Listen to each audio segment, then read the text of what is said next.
Welcome back to the show. It's Road Dogg and Cassio, and you're listening to...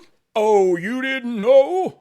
What's up, my man? Have I ever told you that when I say that, it reminds me of like watching TV and hearing it on TV? Like, it's weird. It's like deja vu or something. I don't know. No, I'm doing great. You'll never man. quit doing that. I don't know. Sometimes I do it by myself, like in the car, and just go, wow, that's uncanny how it sounds like the guy on TV. But yeah, I'm doing great, man. Everything's going great. Was just texting with Big E before I came on. Big E's doing well. Big talking E. about how blessed he is. Yeah, I hadn't seen him in a while. I hadn't heard from him. Saw,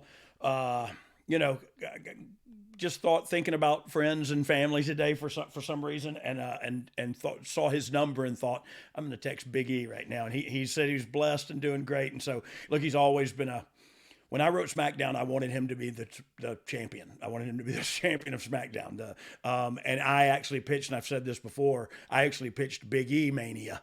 And Kofi got the nod because of his time and service, for lack of a better word or phrase. Like Kofi has been there, and look, it worked. Maybe better than it would have with Big E. Only time will tell if and when he comes back and they put the title on him, because he can cut great promos. He's a great guy. He's always in great spirits.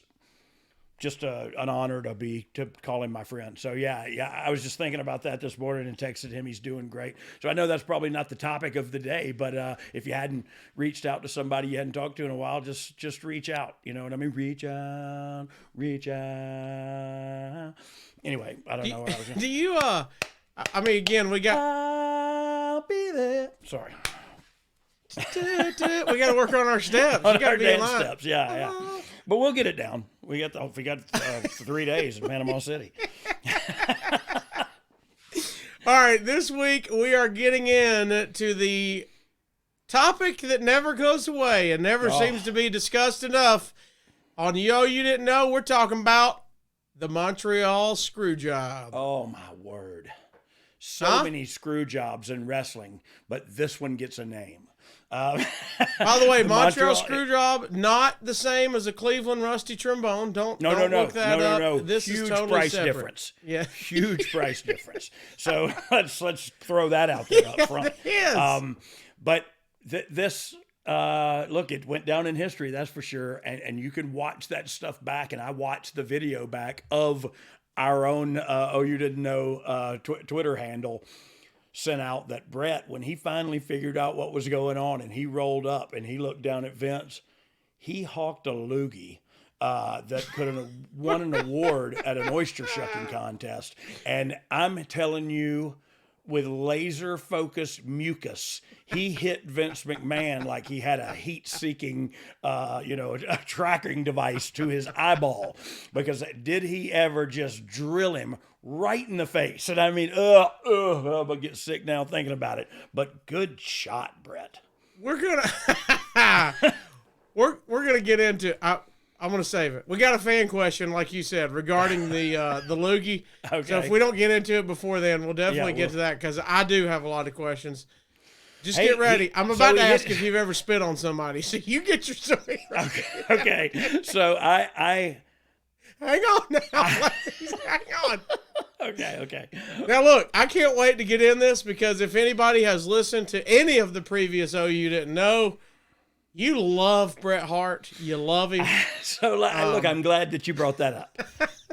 Truth be told, laser focused mucus. But Bret is not a bad dude. I never had, and this is the truth. And so I never had a bad experience with Bret. I had the awkward one on the plane where he asked me if I thought Shawn Michaels was better than him, or if I told somebody that. And so if you're asking me if I'm Team Shawn or Team Bret, I'm Team Shawn.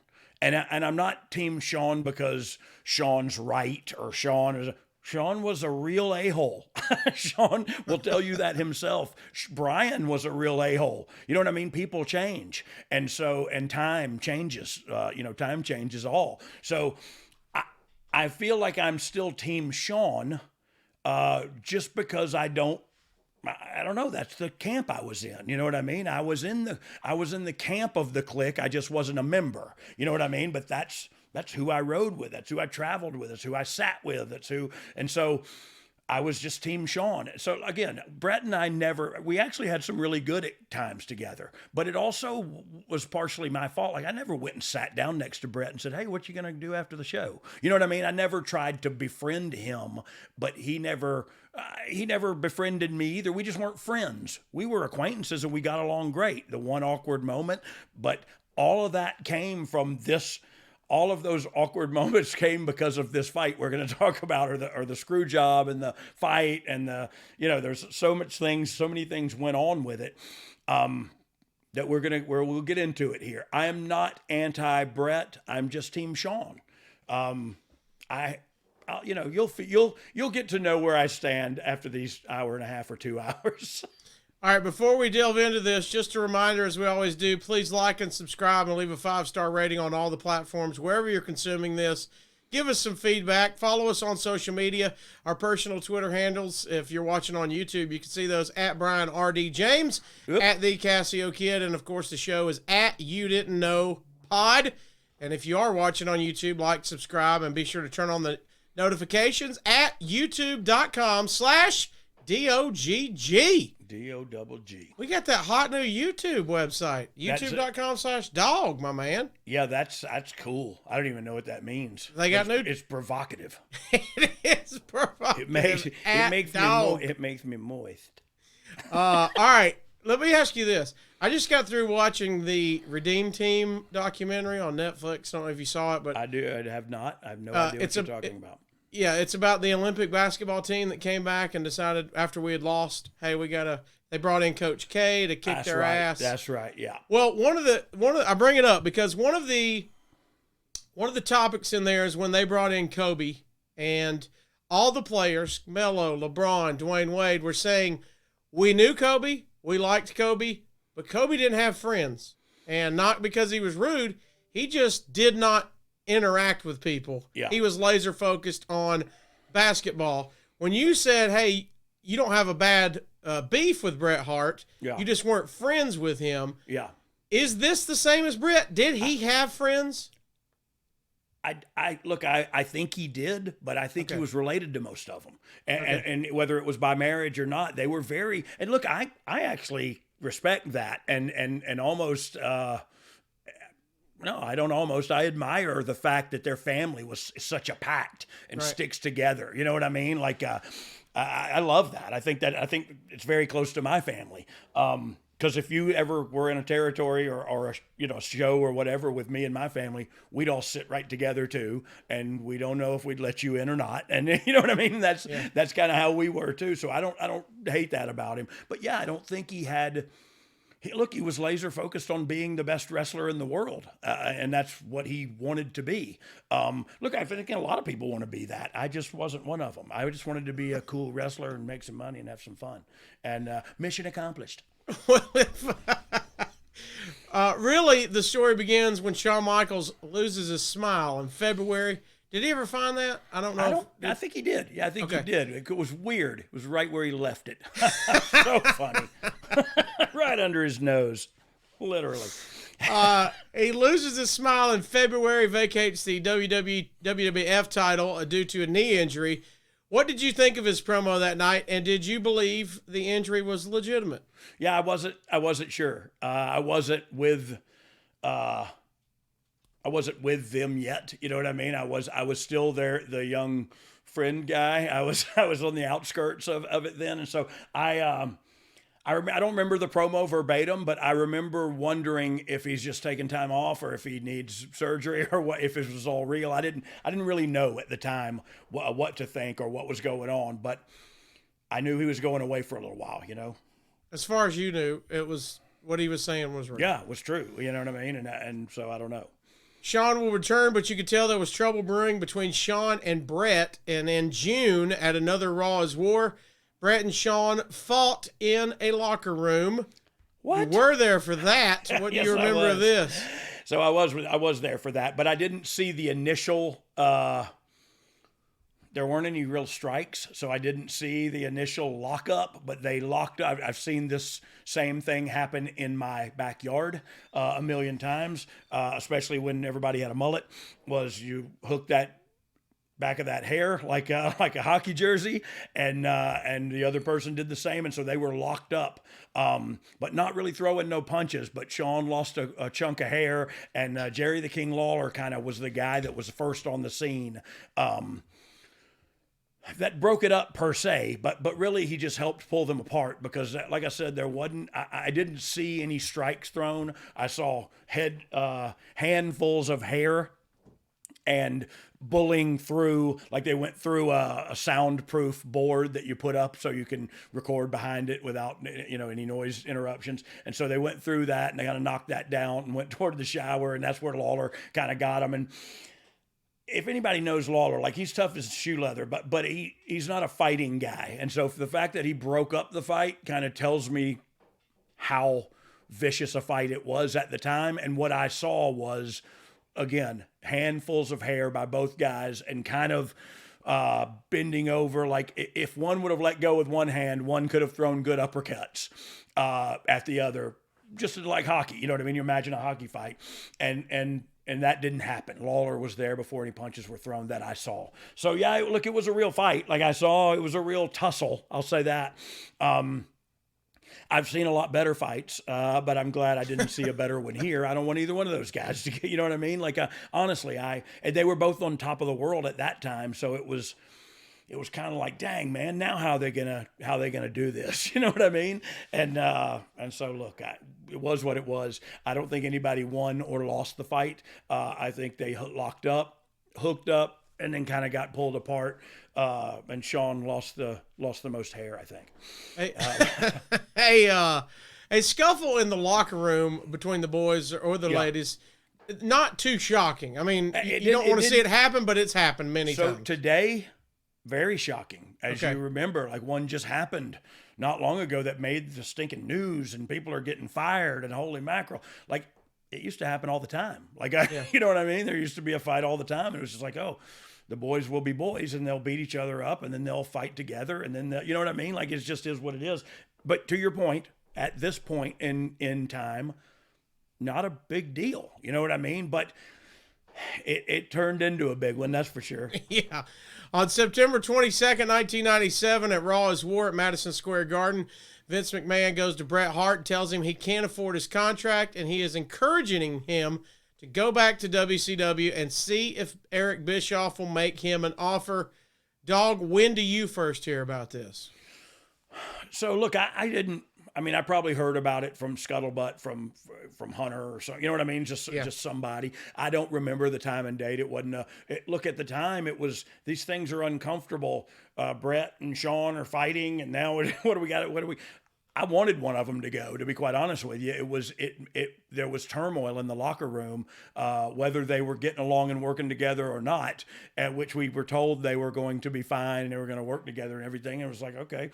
But it was uncomfortable. It was a eerie energy in the locker room because of dissension. You know what I mean? And that's not the way it works. You can squelch that by sticking to your clique, you know what I mean? Sticking to your little guys and your little group and all that, but we still work together. We're still a team working for this exact same goal. And if there's real animosity in there, that's a cancer that needs to be extracted. And again, I'm not saying at all, because it sounded like I just said that. When we isolated it, that Bret Hart. Sons of guns. Yeah. That Bret Hart was I'm saying the animosity itself, the fevered pitch is the cancer that needs to be extracted. I know people say all kind of things. That's not what I said. If they're watching the ad-free show's TikTok, they just saw you call Bret Hart a cancer. So we appreciate you tuning in. Please don't do that to me. Are you surprised that Vince tells Bret to renegotiate? Is that a surprising move? I mean, I feel like your boss usually doesn't do that. And he usually doesn't, but I'm wondering, because of thinking about this a lot since we've done the research and stuff, was Vince ready for him to go too? Did Vince see more money in Shawn and that side of the fence than he did with Bret. And so did he say, like, look, I can't. Did Vince think, because Vince is a businessman first and foremost, did he think Bret was worth what Bret was asking or getting? And obviously the question was no. And because he said, I can't pay you. And so you go back, you know what I mean? Like I can't pay you that much. And for Vince to say that has to mean I can't make that much money off of you, or else I could pay you that much. Whether that's true or not, it doesn't matter. It's whether the businessman who's going to sign the checks believes it or not. It's perception. So if you think, you know what I mean, that I don't know where I was at. That he's not going to make that money. That's what, if you don't think he's going to make his contract, his bottom line, then that's just business stupid. You know what I mean? So right, wrong, or indifferent, Vince made a decision. I can't pay you this much, so I don't need you that much. Do your thing. And in all actuality, you're right. Bosses never do that. It was kind of cool of him too. Yeah. You know what I mean? Like it was. My boss wouldn't do that if I went there or anybody. No. Hey, I got an idea. I can't pay you this much money, but if you go to my opponent, my adversary, he probably can. You know what I mean? Like tell him, see if he'll make a bump. Well, so what I'm saying is, Vince was doing him a solid here, in my opinion. That's what I was don't thinking. know what went on behind the scenes. There could have been all kind of skullduggery and shenanigans, and I wouldn't know about it anyway. But on the surface, it seems like Vince did a really cool thing to a guy who'd been there a really long time and done a lot of great stuff for him. So I don't know. I don't know how to look at it. Instead of that and letting it play out the way it did, which we'll get to, why don't you think he took the title off of him right then? If you can see the writing, and we know he's going to leave, I'm not going to update it.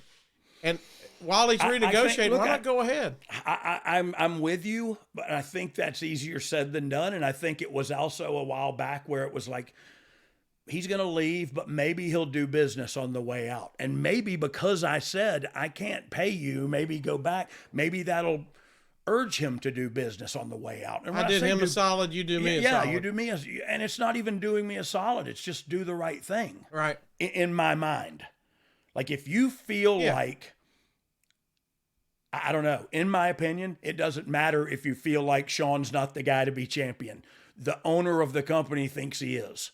So that's the direction we're going. You know what I mean? Like it's I understand personally that he didn't like Shawn, and Shawn was a bad dude, and he did bad things, and blah blah blah. It's true. It's all true. I did them with him, so it's all true. But Shawn was the chosen one. He was next in line, and Bret wouldn't have it. It seems. You know what I mean? Again, I don't know every little intricate detail that went on, but I know what we all know, right? Is he wouldn't drop the title to Shawn, so they felt backed into a corner to do this. And I won't go too into detail on that now, but that's how I feel like they responded. Just to set the table, at this time, we're talking about late 97. What's your relationship like with Bret? Is it still the same as it always was? Just, you know each other, you're cordial, but nothing always major? the same. Look, the closest we ever were when I first got there, and we went to South Africa on a tour, and it was my first one, and he was there, and he was good to me. And look, his brother, I've always been a huge fan of his brother Owen. Always loved Owen, because Owen, you know, once I think about it in this perspective, Owen stepped out of that family pact, that in-laws and everybody that was surrounding them, and friends with Jeff, friends with me, friends with everybody. You know what I mean? Like Owen got along with everybody, and it was just different with Bret. It wasn't negative different. It was just different. He didn't get along or talk to everybody. And look, he likes to laugh and everything, but I like to laugh all the time. But he didn't. So we were different kind of people. So we didn't hang out. But the other side would hang out with me. Well, I was going to say, now to set the table late, and you said early on when we started, you were just kind of the new guy that's just kind of hanging out with him. Now we're late into 97. Are you getting a little bit thicker with Shawn? A little bit tighter? So I was always, and I said I've always been the outside guy. It was kind of always that way. But yes, I was tight with him from the get-go, because I was just, look, Shawn's been my biggest advocate, to be quite honest, since I started with the WWE. And I mean, since I had a tryout as the roadie, since I had to, Shawn has been my biggest advocate and was there when it was time to add to DX. My name was on his lips. And so I'll always be appreciative. And probably it's always, well, I'll be Team Shawn. You know what I mean? Like he helped me in my career. Bret would have done the same thing, I would imagine, if I would have made friends with him and befriended him and all that. But Shawn was in our little group, and I was in the little group with me. Or me and Jeff were on the outskirts of it the first time. Then when I came back the second time, there was no Jeff, so it was just me and Kid, and and we had fun. So yeah, it's just, I was not in the clique, but I was always right outside of it. And so that's where I land. You know what I mean? As this meeting happens and Bret is told he should probably go renegotiate or get a bigger bump, did you notice a change in him? Did he change any, or was he staying the course? He was business all the time anyway? See, that's how I saw Bret, as he was business all the time. He showed up late to live events, so late that you were just, thank God he was there, but he would be half dressed when he got there, so you were thankful, because he would be main event, and but he would show up, he would make it on time every time, never missed his match, never was late to his match, just late to the show, you know what I mean? And he was champion and do what he wants to be quite honest. So I was cool with that. It was just like he was, other than showing up late to live events, which it was his prerogative to do. He was work. It was busy, business all the time. So it wasn't, I didn't notice a shift in his attitude or a shift in his perspective. He was always about business. And so it was just, more of the same, really. At this time, you said you're on your way up in the company, and as a part of the New Age Outlaws, which, by the way, if anybody's listening has not heard that, you and Katz covered it brilliantly in the archives. Go find that episode. Wait, absolutely. We covered what? You at the New Age Outlaws. Oh, me. Oh, Billy Gunn. He was my scissor me timbers. He was my friend. Billy Gunn and me. So you've kind of touched a little bit on it, but none of this is really. You said you're not reading the dirt sheets. Yeah. So you're not reading the rumor and gossip. Yeah, I have never. I'll see stuff on Twitter that somebody has gotten off a dirt sheet, but I don't think I've ever. Well, no, one time I had someone read the Observer aloud to me because we were in a car ride, and this individual, well, I'll just say it was Jimmy Jacobs. It was the zombie princess, Jimmy Jacobs, and he said, I'm gonna subscribe to the Observer, and I was like, oh really? I'd never, and this was 10 years ago, probably 8 years ago, in the car somewhere driving between towns. And I said, well, what does it do? What does it tell you? What is it? And he said, it has a lot of great, and I know these are Observer's not the only dirt sheet, but that's the one we were talking about. So he said, and so then he started reading to me all the stuff, and like some of it was true, and some of it, and I was like, oh, okay, yeah. So I get it. I get that there's information in there, but for me personally, I don't think I like anything enough. All right. Dog, this holiday season, I'm going to be giving thanks to our friends over at MANSCAPED. Everyone loves turkey and stuffing, but you'll be looking like dessert with the help of MANSCAPED's Performance Package 4.0. The leaders in below-the-waist grooming have blessed you with the ultimate Thanksgiving dinner topic. What's that? Tell your in-laws about your new cutting-edge ball trimmer and give yourself or the man in your life the ultimate men's hygiene bundle. Trim your pumpkins by going to manscaped.com and use code DOGG for free shipping and 20% off. Think your holiday spread is good now? Well, it's time to give thanks to MANSCAPED Performance Package 4.0, or as I like to call it, the perfect package for your package. Inside, you're going to find the Lawnmower 4.0 trimmer, the Weed Whacker ear and nose hair trimmer, the Crop Preserver ball deodorant. For those people as old as Dog, you need the Crop Reviver toner, performance boxer briefs, and a travel bag to hold your goodies. Think of it as a cornucopia for your balls. Their Lawnmower 4.0 trimmer features a cutting-edge ceramic blade to reduce grooming accidents thanks to their advanced skin-safe technology. It also gives you the ability to turn the 4000K LED spotlight on and off when needed for a more precise shave. Plus, it's waterproof, oh yeah. The Performance Package 4.0 also includes the Weed Whacker to chop your worst weeds up top and in your nose and ear.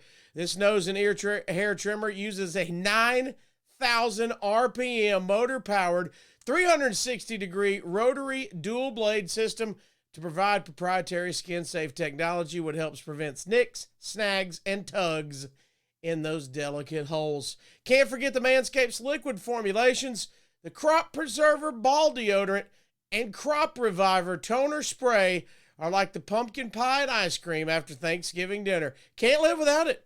Your balls will be living in turkey heaven with these formulations. And if that wasn't enough, it's time to do the dishes with Manscaped's shower products. That's right.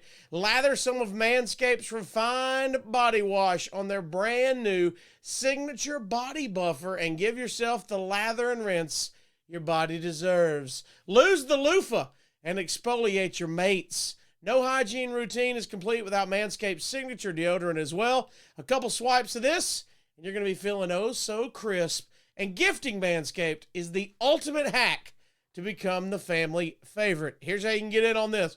Get 20% off, free shipping with code DOGG at manscaped.com. That's 20% off with free shipping at manscaped.com and use code DOGG.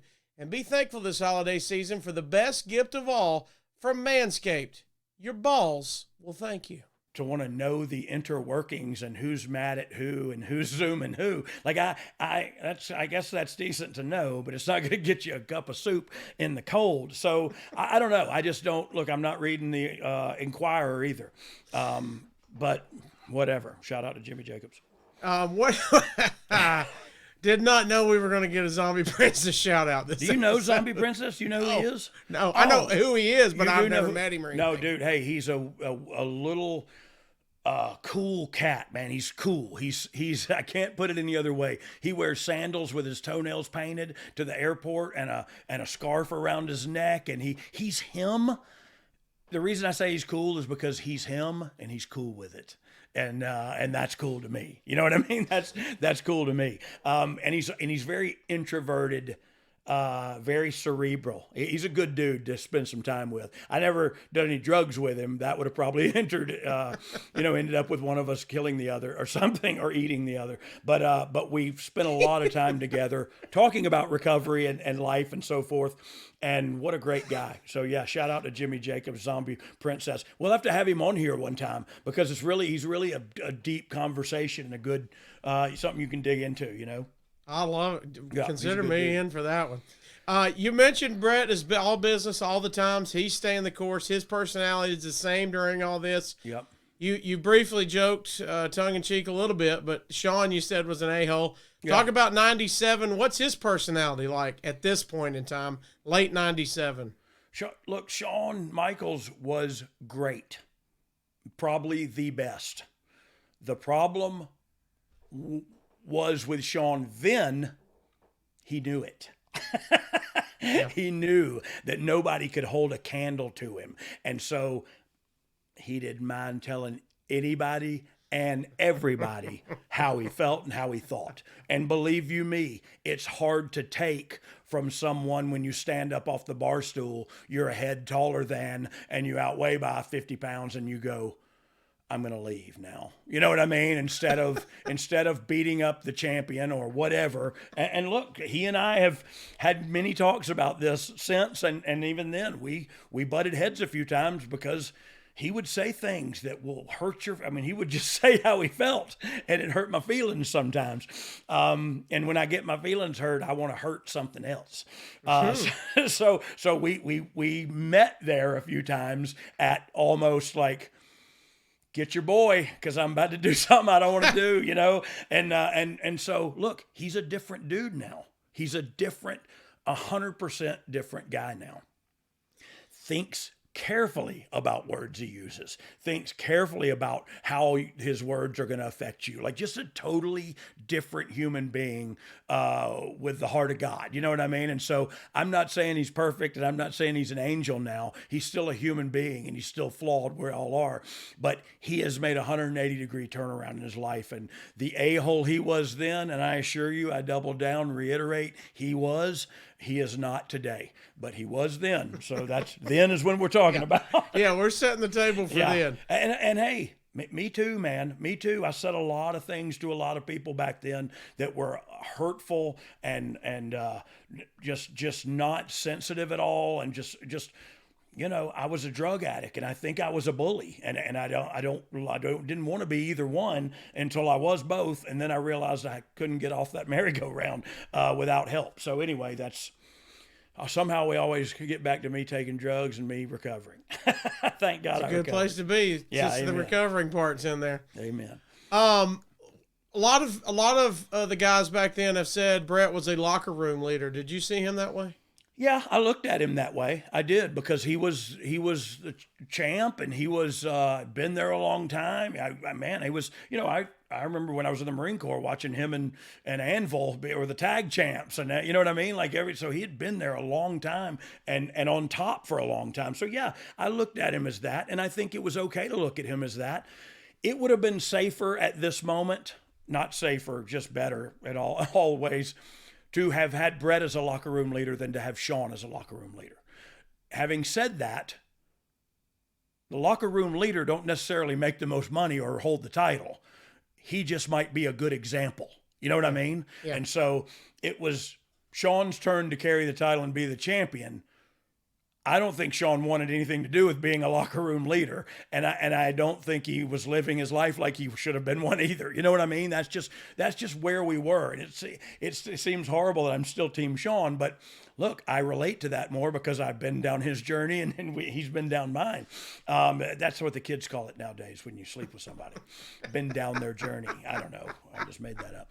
It just sounded funny when I said it, so I wanted to crack a joke. I've been down Road Dogg's journey, and all I got was this lousy t-shirt. And these chicken track marks. Good Lord. So let's move forward. I don't even know what we were talking about. Oh, yeah, the locker room leader. Yeah, look, yeah. Bret was and should have been the locker room leader. But times they were a-changing, and here comes the new order. You know what I mean? And so Bret wasn't down with that. And good for him. Kudos for him. He wasn't down for the nasty, crass stuff that Shawn was doing and then we were doing after that. I get it. A lot of people weren't okay with that. You know what I mean? When did you find out Bret signed with WCW? I think probably when he signed. You know what I mean? Like when he signed and it made it official. I'm sure we got wind of it. It wasn't the first time I saw him on TV, that's for sure. It was prior to that. So we were like, oh, Bret got signed back. So it was almost like okay, now how's this gonna happen? Obviously, the decision is best for him and his family, considering Vince told him to go listen to other offers. Yeah. But now he's world champion with a very publicized world title defense coming up at Survivor Series against Shawn in Canada. It was a perfect storm, man. It was just a perfect storm. I mean, I hesitate to say you couldn't write it better, but here we are, and we're there. So that look, and this is where crazy. This is where we will pause for a second, Clone Rad, and we will say, did they write it this way? And I'm being as honest as I can be sitting here. I have no idea how scripted, if at all, this was. Honestly have no idea. I will tell you the facts that I do know. Flashing back 25 years, you don't remember them. You don't remember when you first heard he's going to do a title defense in Canada. You don't remember if that was before or after you heard he's going to resign. I knew. No, it was. It was. We knew before he was going away. He's leaving. We knew before. That's what was so shocking to everybody was. This was all in the cards. Like you knew you were leaving. You knew you were leaving, and you weren't going to drop the title on your way out. Like what? Because you don't like the guy that somebody chose for you to drop it to? Like, okay, we could have had some interim champion like the, you know what I mean? like the Iron Sheik, but what, you're not going to do business? And this is where, look, like I said, I don't know the intricacies. I don't know what was said behind the screens and behind the curtains and told and lies and truth. And I don't know any of that. All I know is he had the match and everybody thought, okay, this is where he drops the title and leaves.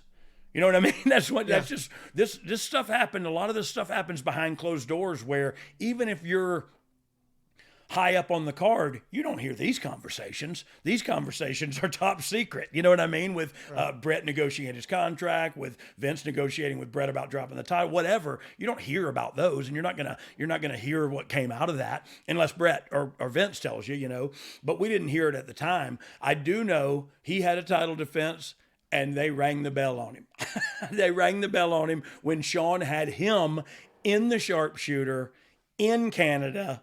And it ended that way, horribly. Bret, when he realized, they stayed tangled up for a second because it was like realization was setting in. Acceptance had not occurred yet, but realization of, I just got screwed, was setting in. So when he popped up, he hocked that loogie in Vince's face, hit him right in the face. And I'm telling you, I don't remember specifically if it was that night or the night after, but Vince went in to talk to Bret, and then Vince came in to have a meeting with everybody else with a shiner the size of a daggum catcher's mitt. And I ain't kidding. And I mean, he had a good one. And what he said was, Bret punched me in the face. I deserved it. I told him to give it to me, and he did. Now, the way he said it was like, I screwed him.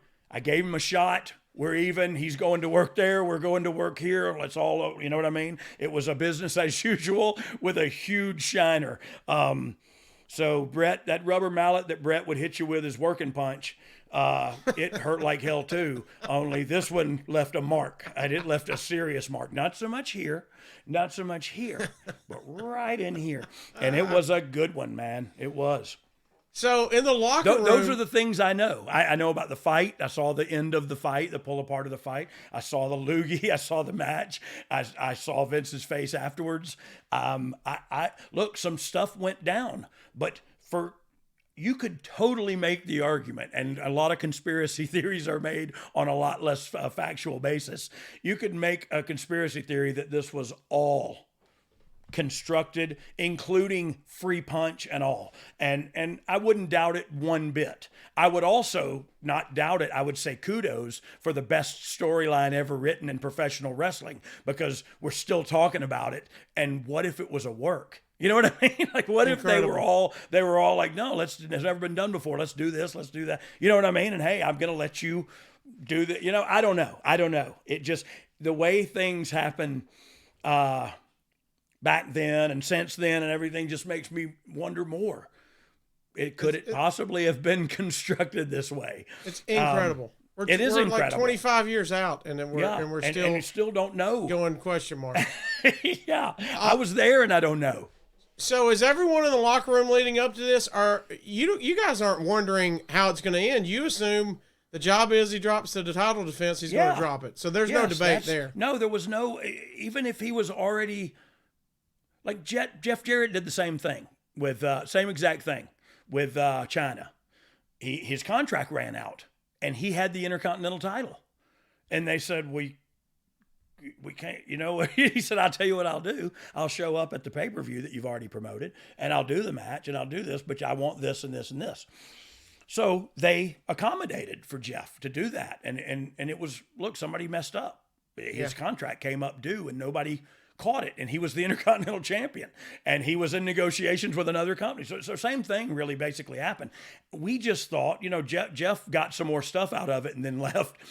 We just thought Bret would do whatever they were doing. Bret's leaving. We know, you know, he's going to drop the title, and it didn't happen that way. And so I don't know. I don't know if it's shoot or false. I don't know. So for the record, you heard zero whispers at all that Bret might not want to drop to Shawn in Canada. That was never an issue. I didn't hear that out aloud until post. You know what I mean? Correct. And That's what I mean. Then it was like, oh, wait, what? He wasn't going to drop the title? Well, shoot, they had to do that then.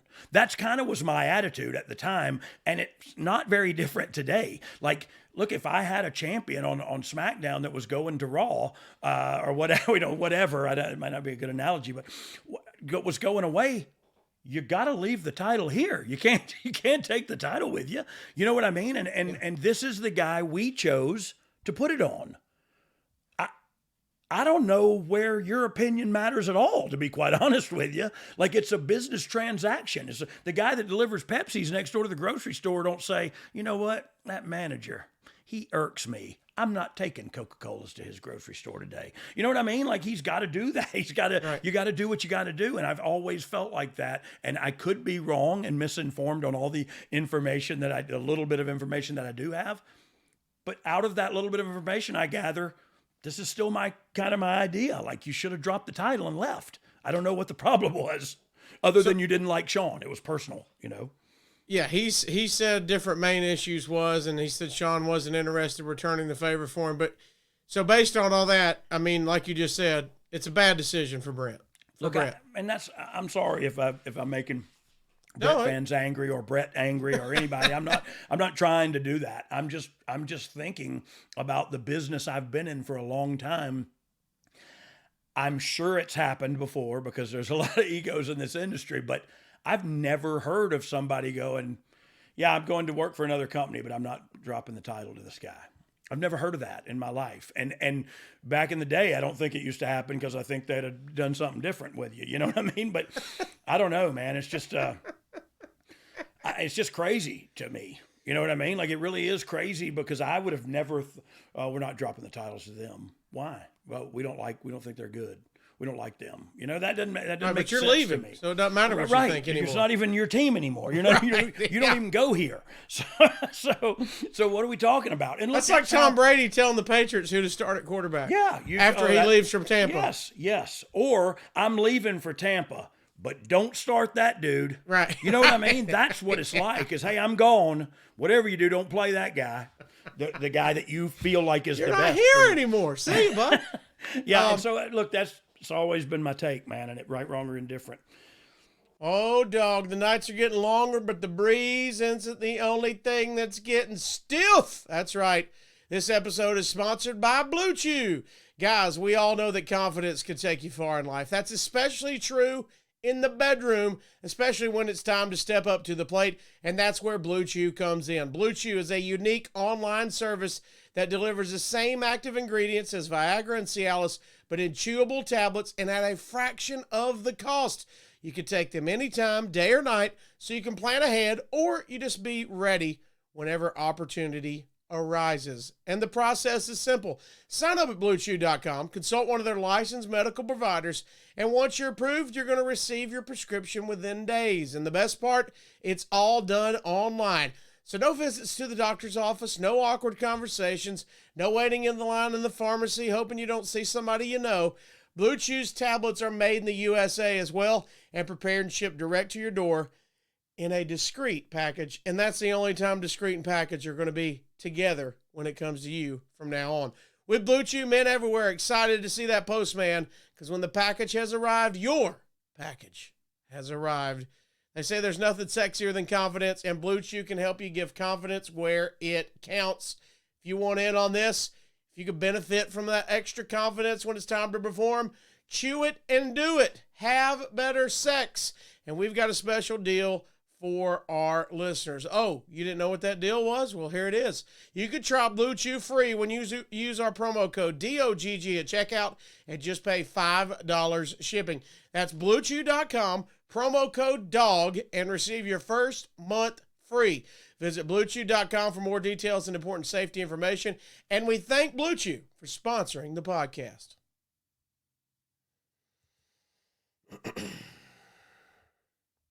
By the way, while we're here, did you ever know of anybody else punching Vince?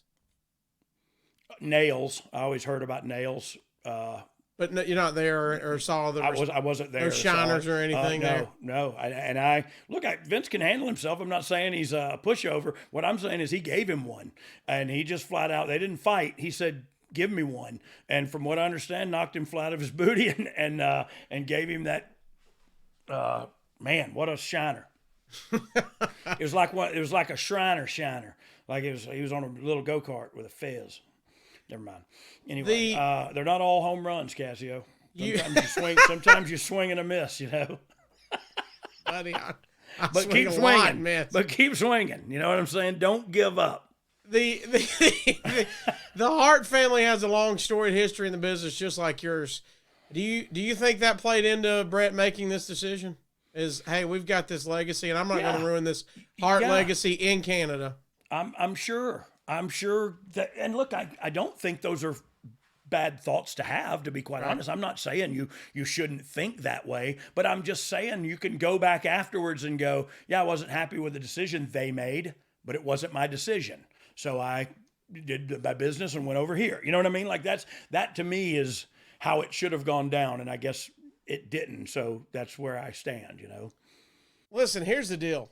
Oh, you didn't know that traditional bed sheets can harbor more bacteria than a toilet seat? Yeah, it can lead to acne, allergies, and stuffy noses, and it's just plain gross. But Miracle Brand is here. Miracle Brand offers a whole line of self-cleaning, eco-friendly bedding, such as sheets, pillowcases, and comforters that prevent 99% of bacteria and require 3 times less laundry. Look, I don't even have a shirt on right now because it's laundry day, but I don't have to worry about the sheets because they are self-cleaning. That's right. These sheets are infused with natural silver that prevent 99.9% of bacterial growth, leaving them to stay cleaner and fresh 3 times longer than the other sheets. No more gross odors. Plus, they make the perfect holiday gift. Looking for something for that hard-to-get person? How about this? Miracle Sheets are there for the perfect gift for your spouse, friends, or family who doesn't want better sleep and who doesn't want better sleep and luxurious feeling bed sheets? And since these come with 3 free towels, you get 2 gifts in one, just in time for the holidays. Stop sleeping on bacteria. Clean sheets mean less bacteria to clog your pores and fewer breakouts and other skin problems. Here's how you can change your life. Go to trymiracle.com/DOGG to try it out today or gift it to someone special this holiday season. And we've got a special deal for DOGG listeners. Save over 40% and be sure to use the promo code DOGG at checkout, and you're going to save even more and get 3 free towels. That's right. And Miracle is so confident in their product, it's backed by a 30-day money-back guarantee. So if you aren't 100% satisfied, you get a full refund. One more time, in case you didn't know, upgrade your sleep with Miracle Brand. Go to trymiracle.com/dog and use the code DOGG to claim your free 3-piece towel set and save over 40% off. Again, that's trymiracle.com/dog to treat yourself, a friend, or loved one this holiday season. Thank you, Miracle Brand, for sponsoring this episode. You said there were no whispers in the locker room that it's not going to go down as we all expect it to, but we do know he's going out. Yeah. Was it tense in the week leading up to the show in the locker room? What was that attitude like about that show? You know, Bret and Shawn had it kind of the same way. They had kind of their own places that they stayed because the top guys kind of earn that, right? They're the top guys. They deserve a little locker room privacy. They may have to talk over their match and they don't want distractions. You know what I mean? Like I get that. So I didn't see a lot of Bret unless he was on TV or passing me in the hallway or whatever, because I dressed where everybody else dressed. I don't think I would have. Only way I would have dressed in my own locker room was if all of DX was in there with me, because it would just be, I couldn't do it. It's like going to a hotel room by yourself. Next thing you know, old Jed's a millionaire and you're hanging yourself from a friggin', you know what I mean? Like I got to have people around me, man. I have to have some distractions. But so, yeah, I didn't see Bret a lot. So it wasn't any more tense than it had been already. You know what I mean? It was just like, let's get this over with and move forward.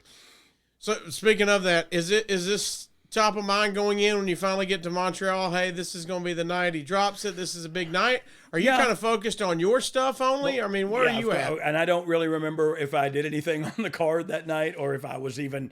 I'm not sure of the timeline of this. I don't think we were hot yet. You were on the card though. Oh, I was. So, okay. Yeah, because I was going to ask if you left or saw it in person. I would imagine I saw it in person because we didn't used to leave when I was later on, when I was on top of the world. I would leave when I wanted to, but kind of then I stayed and watched all the matches.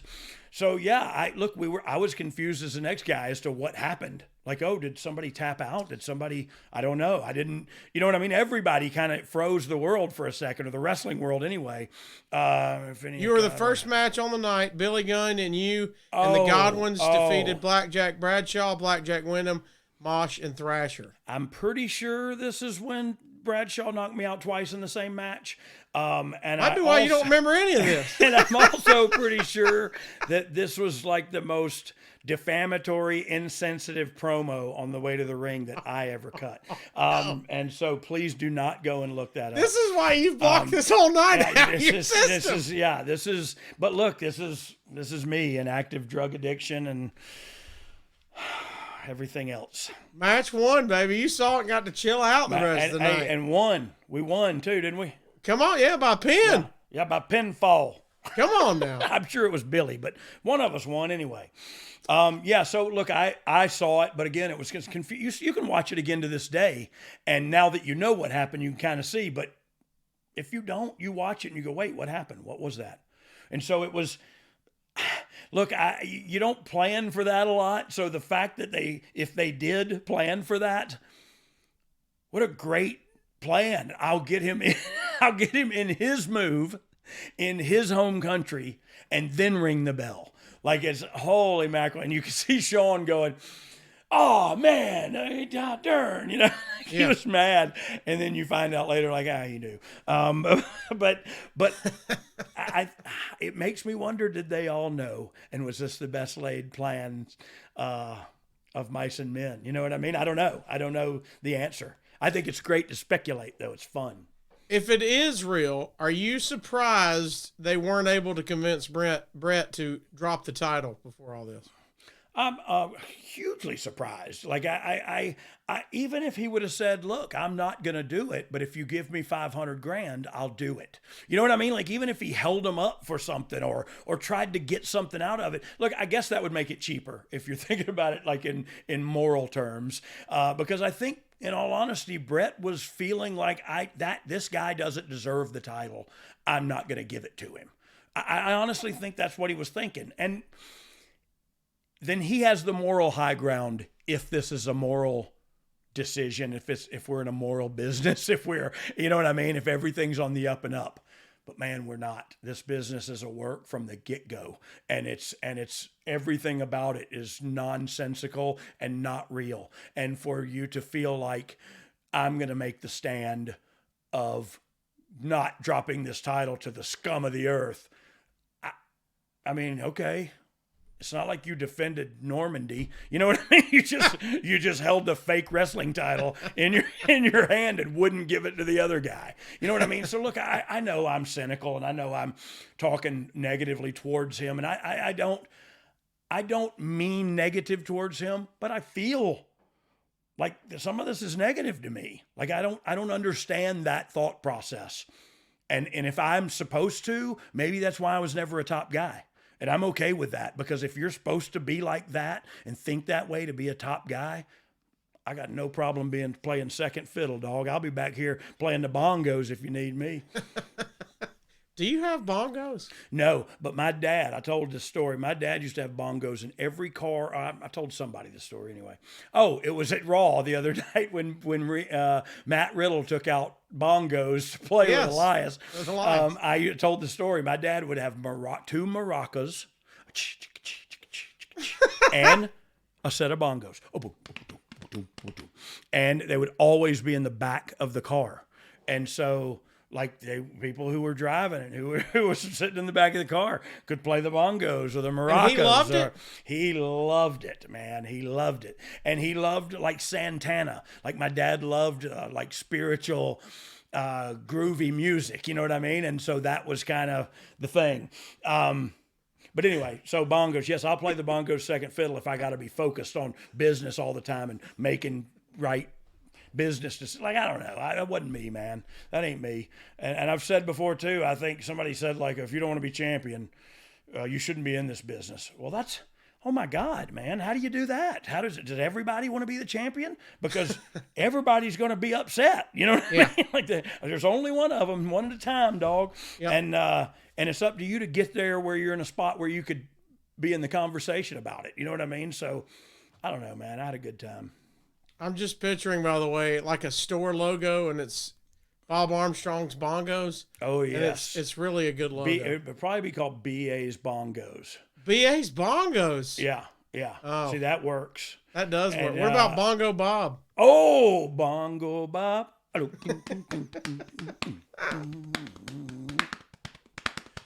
the Bongos now? It's my fat gut. Is it a family heirloom? Does somebody got Bob's It's Bongos? just my fat gut. It's your gut. That's your built-in Bongos. That's my bongo. My Bong bong. gut. My Bong gut. Singular bong. Yes, Wait, that came out bong wrong. gut. You've been a part of something similar on the other end. Jeff Jarrett being upset about your storyline that was going to happen in his hometown. Yep. And Jeff went out and did business for Shawn, but you two left right after. Yep. What do you think the differences are here? Well, look, I think Jeff had been in negotiations for a couple months at this time. We had been on top of the world, or right under the top of the world, with that whole Razor angle for the IC title when I was the roadie. And so for Jeff in this time, Jeff had been talking to other guys and finding out how much other people were making, and Jeff was in the same match and not making nearly the same amount. And of course, I wasn't making nearly that amount, but I was on the outside, so I didn't know no better. I thought I was getting rich, to tell you the truth. But Jeff wasn't happy with his pay. So Jeff had been negotiating this for a while, like, hey, I'm in a better spot than my money looks like. We need to even this out. And so he was leaving anyway, and he told me, I ain't gonna do this piece of business because there's nothing to do after it. If you hit me and knock me down, like, there's nothing you can do after it unless you run me off or whatever, and we kind of did that anyway when we came back. But look, I think Jeff had been rightfully trying to renegotiate and was not met with the same, rigor to try to come to an agreement. I think they just kind of said, you're good where you're at, and that's what you're going to get. And he said, okay, well, I'm leaving then. I got another place to be. But he still did the right thing and did the match, did the honors. He just didn't carry out the storyline portion of the rest of it. And so Which was actually looking out for the company. I feel like he was probably looking out for himself, right. and rightfully so in this business, by the way. Unless, of course, you are married and your spouse is in the industry or something, you might look out for her or look out for a brother that you're in a tag team with or something like that. But other than that, man, you're on your own. This is a businessman's business, and we are to be businessmen. Jeff is one. Jeff made that decision to go, but again, he did business before he left. And so I believe that's the difference. Jeff may have held him up for some money, and while some might see that as, oh, he's shifty or he's this or he's that, it sounds to me like he's $200,000 richer and sounds pretty damn smart. And smarter to boot. You know what Yeah. I mean? So I don't know. I just when I think about it from a moral standpoint, though, I understand where Bret's coming from and how he felt. I just don't think it has any room in the business making those kind of decisions when other decisions have already been made. You're going elsewhere. Here's your belt back. Like I feel like that's what happens. You know what I mean? Or it's what's supposed to happen anyway.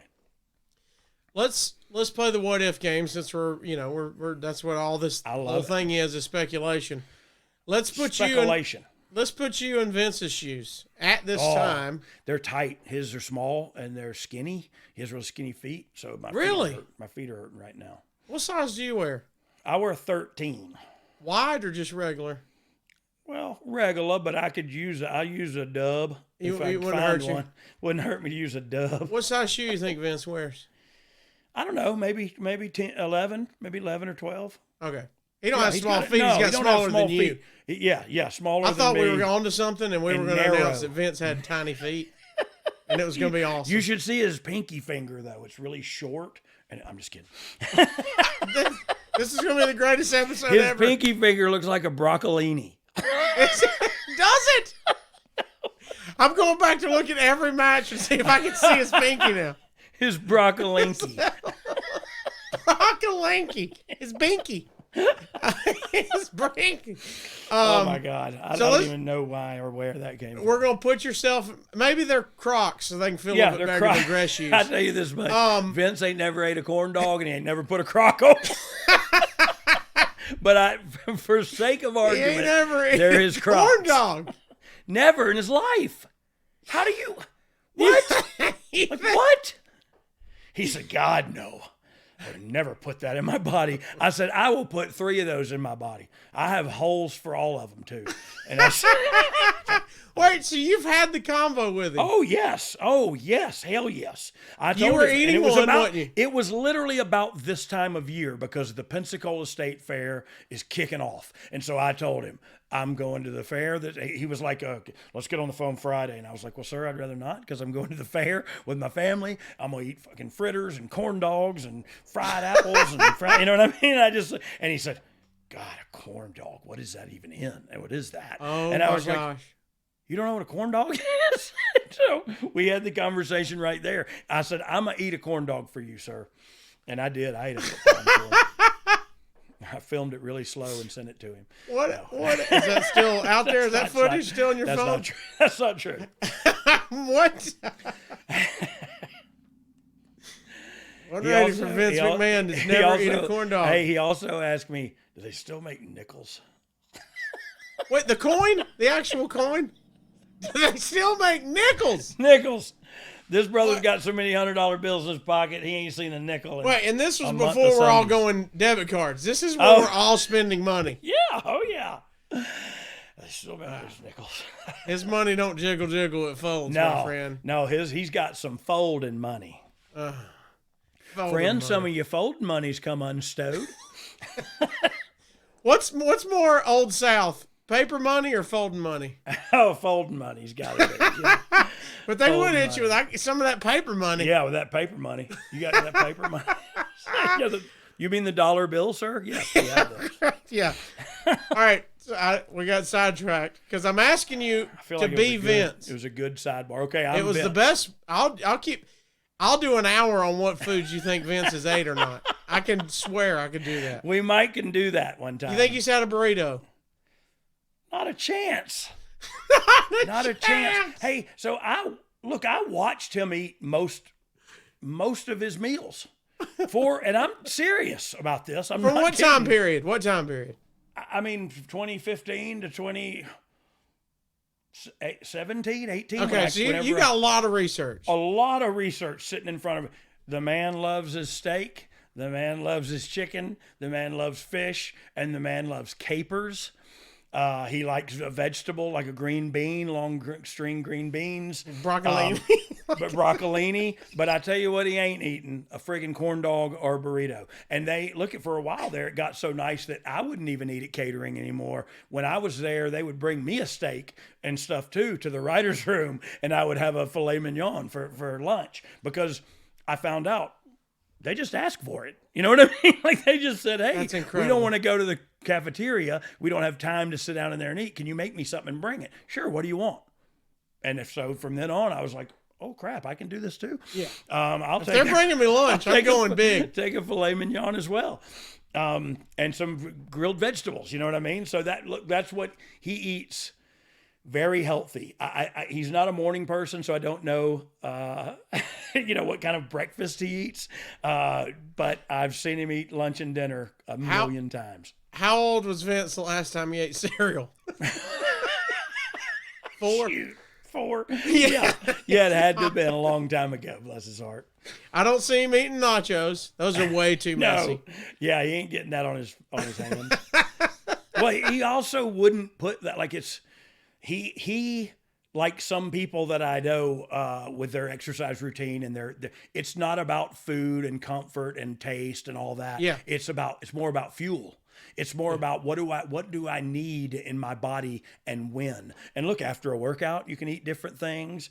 Before a workout, you can eat different things. So they are students of the nutrition game, and they know what to eat and when, and they do that. And like to me, like Hunter will say, like I had 8 ounces of shrimp and a cup of rice, and I was like, oh, what's the shrimp? And he's like, well, any dead animal's protein.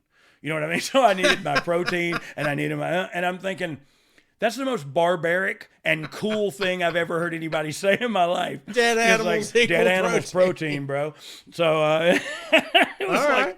like, okay. But yeah, that's how he was too. So I'm Vince now. I'm wearing his Crocs and I'm eating a corn dog. Yes. Go ahead. Okay. Would you? I mean, where would you stray from his decision? Would you tell him to go renegotiate? Would you say, "Hey, you've got to drop the title"? Well, you've said that. That's got to be the job. But yeah. I mean, it has to happen. Look, if he didn't want to do it, I would have made some way where I would have had a thing where he gave it up, where he said, I'm going to greener pastures. I'm whatever. I'm leaving here. I'm putting this up and have a tournament or whatever. Like at some point you have to get the title back. You can't take it with you. You know what I mean? And so how are we going to do this? And from what I understand, he just wasn't going to do it. And like, how do you meet in the middle of that? You know what I mean? There's no middle there. We're just doing everything you want to do and we'll suck it. You know what I mean? Like, I don't know. I think he did what he had to do. You know what I mean? I was going to say, so do you think he had to do that? Yeah, I do think he had to do that. You would have done the same thing. I don't think he wanted to do it. I'll tell you what I wouldn't have done was give Bret a free shot at me. I wouldn't have given him a free punch. Not in a million years. We'd still be fighting. And he'd have trouble grabbing my hair. But I tell you what, it was not in a million years would I would have said, I'm sorry, dude. You gave me no choice. Right. If you want to punch me, you can try, but I ain't going to stand here and let you. Yeah. You didn't do what you were supposed to do, so I had to do what I had to do. That's how I feel about it. If I'm wrong, so be it. I've been wrong before, and I'll be wrong again. But this is my take on the whole scenario. So you kind of hinted to it and alluded to it earlier. You think Shawn knew going in everything about it? I think he did. I think Hunter did. And dare I say, I think Bret might have. I've thought that for a long time, and it's because I'm cynical and because I'm one of the boys and because I believe everything's a work and because, you know what I mean? Yeah. I get all that. But it makes me still wonder, because it was a big deal. We're talking. We've been talking an hour about it. You know what I mean? And still don't know. It's still not gotten any further. That's the frustrating part. It's like watching one of them murder documentaries and they don't find the guy at the end. It's like, well, hell, I spent an hour watching this. I could have told you. So in Shawn's book, he says Hunter, Shawn, and VKM and Hebner were the only ones that knew. Yeah. So that's the story I heard as well. I mean, and that. I've never sat down with Shawn or Hunter and said, "Tell me the truth about all that," because I don't want to know the truth. Right. The speculation is funner, and the truth might make it boring. And I don't know, man. I just never sat down and asked those guys. But I have thought a million times, that was a big work. You know what I mean? I've thought that a million times. And I'm sure a million other wrestlers have thought the same thing, even a million wrestling fans. However, it was one of the really best works I've ever seen, if it was a work. If not, it looked real. It looked like he spit in his face. I saw him, the mark it left when he punched him. So I know some things of this were very real. I've been in the business for a long time, and it makes me wonder. Do you think, because this is my opinion, I don't think you could have pulled it off with Shawn not knowing, do you? Do you think you could? Because they would have had to time it on, you do that move, and Hebner, you better hit it. Yeah. It was, Shawn. Look, I would imagine Shawn and Hunter and Vince were in the, think tank that put it together. And when we talked about it, was put together so beautifully. Even if the only thing that happened was Bret didn't know, you know what I mean? Like, still a really well pulled off coup. You know what I mean? Like, it was, and it is just wrestling. Like, he didn't knock him out. He didn't hit him real hard with something. And you know what I mean? Like, it was still phony baloney. It wasn't like they really didn't hurt him or beat him or whatever. But, it still makes me wonder, it was a well put together plan. If you think you took a poll of the boys in the locker room back then, do you think majority would think it's a work? I think half would think it was a work. Yeah, I really do, because I look at, we've talked about it today for an hour and 1 minute, and I've gone back and forth in my own head about whether I believe it or not 3 times. And that's just the truth. And because you hear the little tidbits of facts that get out there, and then of course you draw your own conclusion. And speculation is a lot more funner than just facts. But you hear what little facts there are that are facts, and you go like, okay, but they still could have put this thing together. They still could have planned this. Vince could have taken a punch. Vince could have, you know what I mean? This all could have been part of a really cool, elaborate deal. Or they just screwed Bret. You know what I mean? But either way, I don't want to echo Vince's sentiment, but Bret screwed Bret, if you ask me. And that's, so I guess I did echo his sentiment, and didn't seem hard to me at all. Bret wouldn't do what was right, in my opinion, and because he felt it wasn't right, and it wasn't his decision to make. That's how I feel about it. When do you remember thinking it was a work? Like, as soon as you saw it, go, wait, did we just get worked, or did everybody start talking about it that night? Yeah, right then, because you're watching the pay-per-view and you're seeing the main event of the show, and the finish is that, and you go, what just happened? You know what I mean? And so whether you knew what was going on or were in on it or whatever, everybody else was dumbfounded by what just happened. And it was like, what just went on? But honestly, everybody on on Team Shawn kind of was like, well, that's what we had to do. That's what had to happen. You know what I mean? We couldn't just let you leave with the title. You know what I mean? Like, when that's no good. So I don't know. You know, that's. Do you think it's all debatable? Now let's put yourself in Shawn's tiny tights. I would look horrible in his gear. Just know that there would be a muffin top that would. My legs would You'd be look like those mushroom dudes on Mario. Hey, you know, the little I'd look like my legs would look like mushroom, just fat gut, just shading them all the way around. Bless you his would heart. look like a leg lamp from Christmas Story with them good-looking legs. Heart attack. Sausage casing. Yeah. Hey, but like a fat baby where there's wrinkles around every joint. Yeah. It's lapped over your knee. That's me.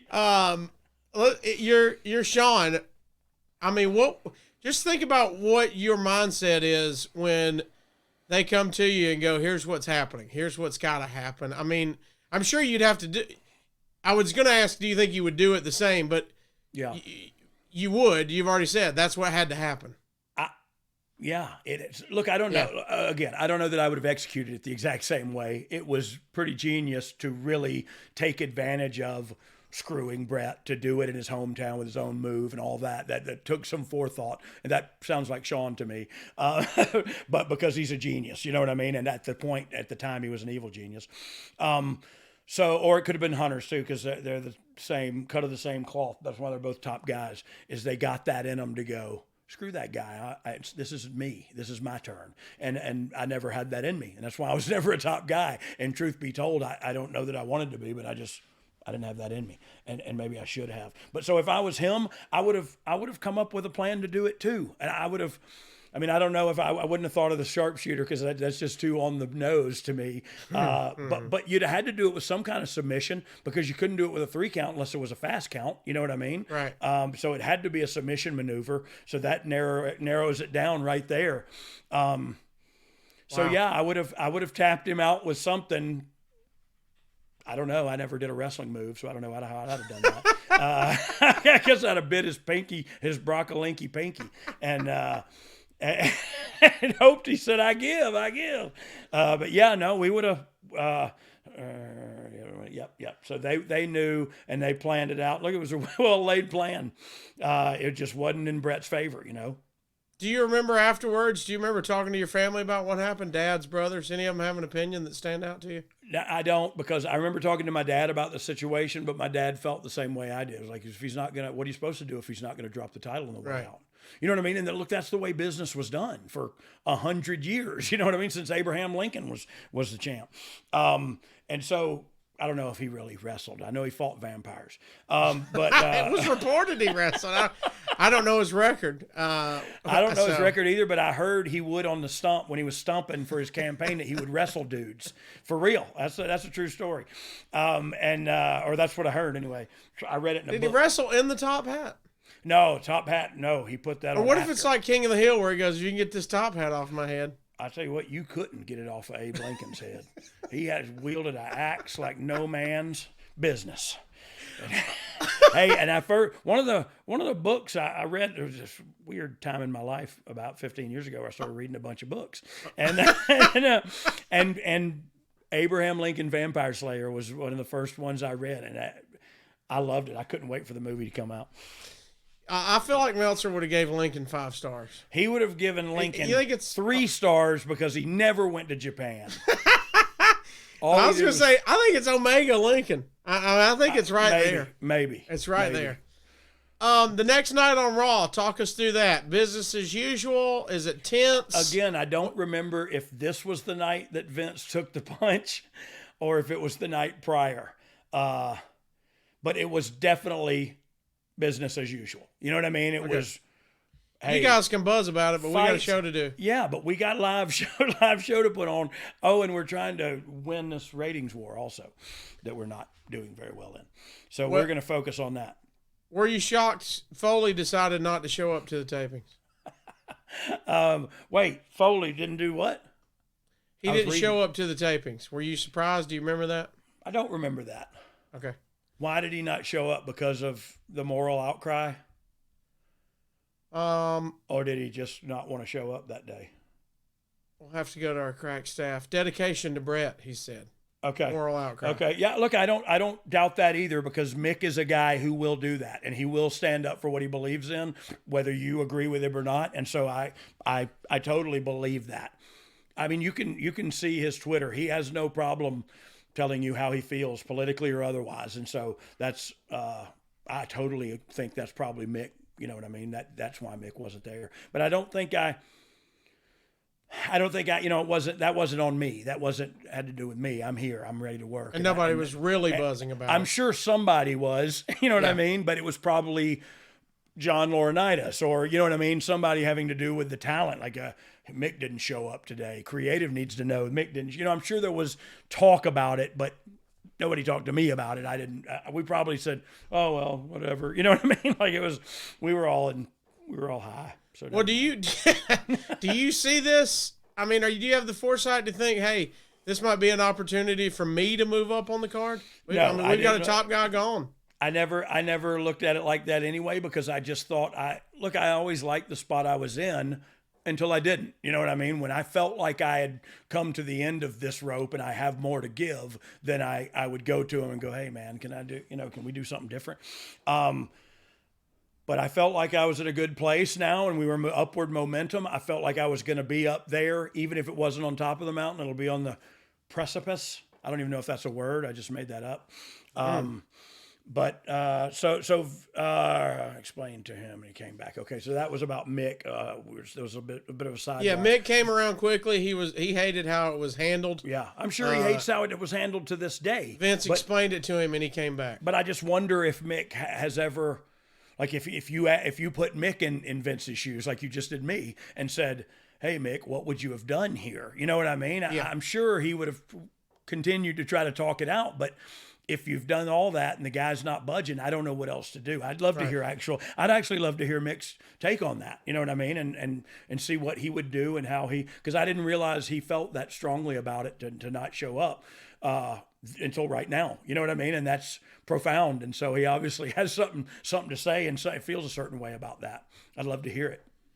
Before we move on from that actual night, is there something that from Survivor Series or the following Raw that you've never heard out there that maybe would shock people, or just, hey, I can't believe nobody talks about this more, or you think it's been covered ad nauseum? I feel like it's been covered, but not ad nauseum, because I do feel like there's plenty to speculate and debate about still, and it's a hot button issue to this day, because who's right and who's wrong? And the truth is nobody's right and nobody's wrong. There's only you and me, and we just disagree. You know what I mean? And it's all it's all speculative. It's all objective.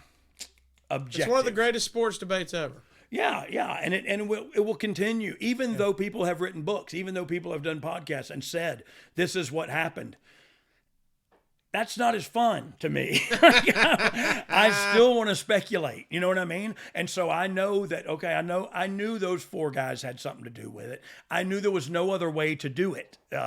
Now the question to me still is, did the 5th man in the ring, was he aware of it too? And he says no. And I don't know why. I don't have any reason to disbelieve him.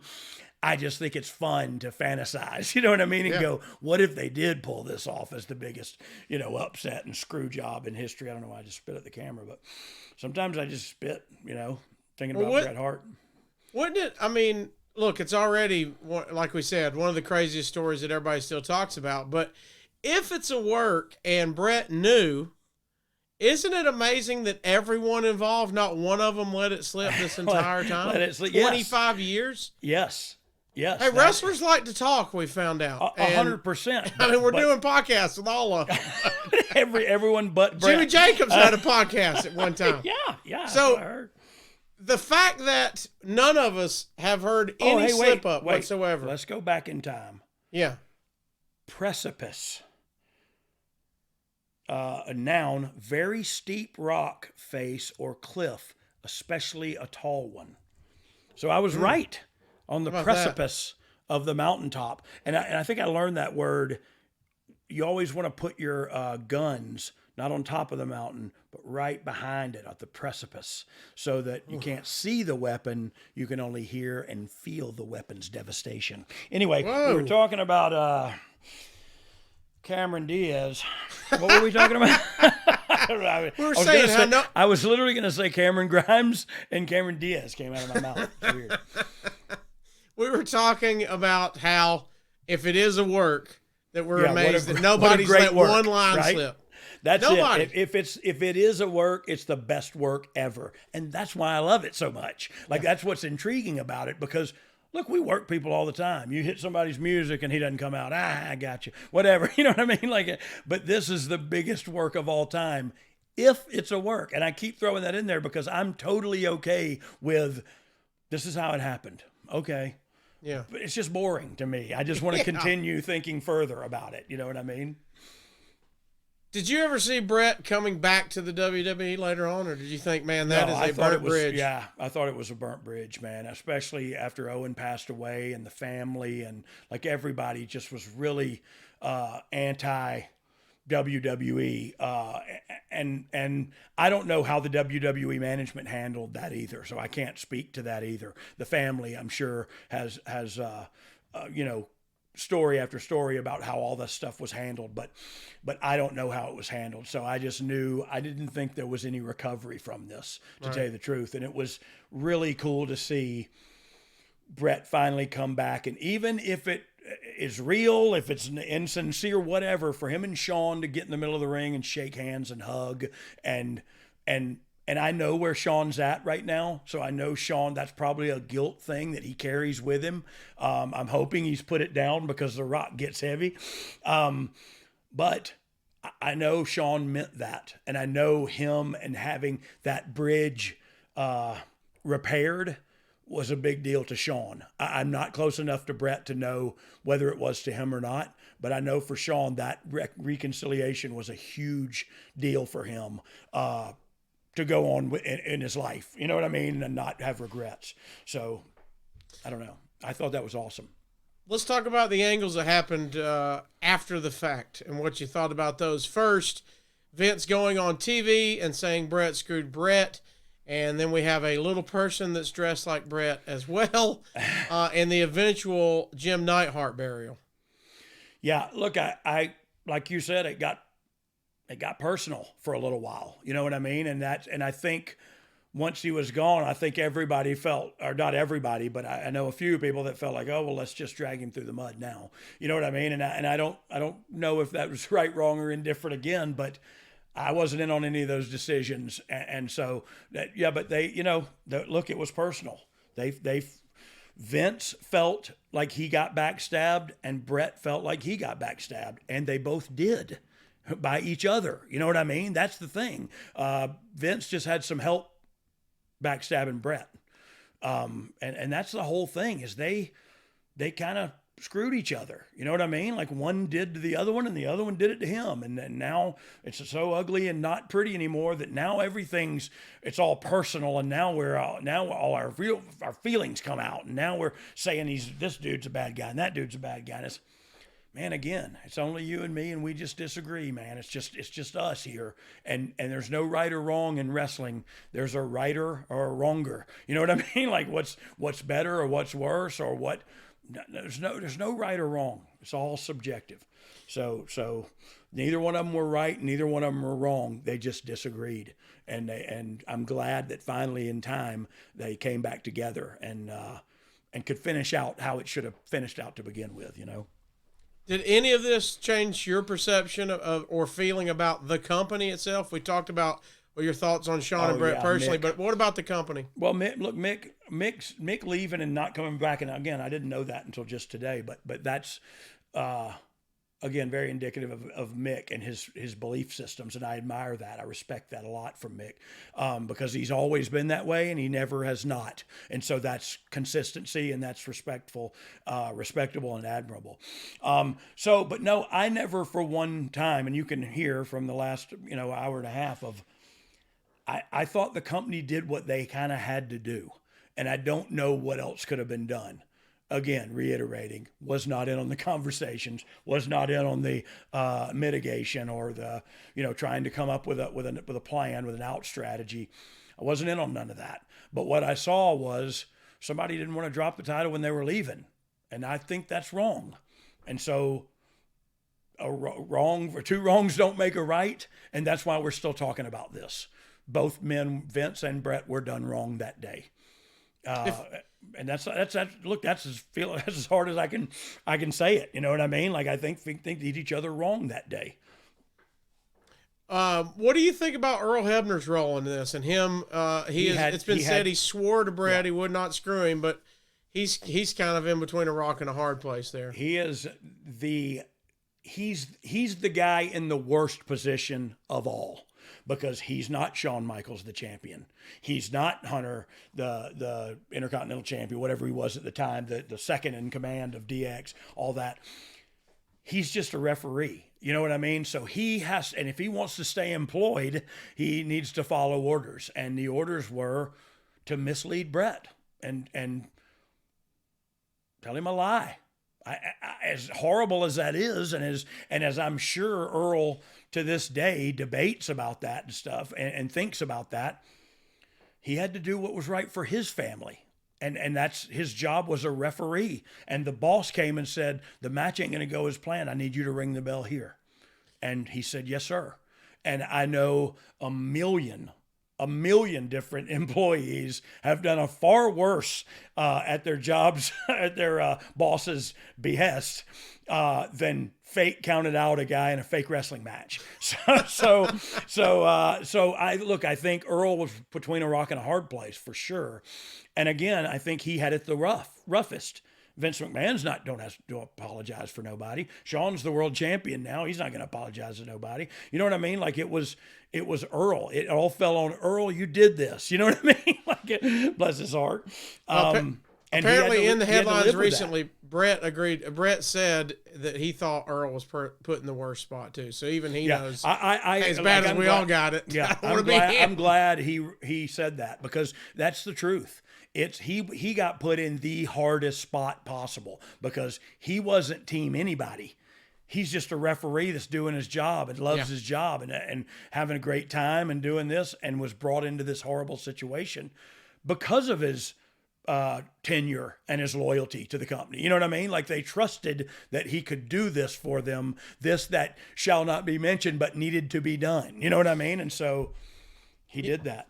Yeah, and like you said about the other guys, the rest of everybody involved, at the bottom line, he's got to make a decision for him and his family. And like you said, he's got to follow orders for Vince. Yes. Vince is his boss still. Yeah.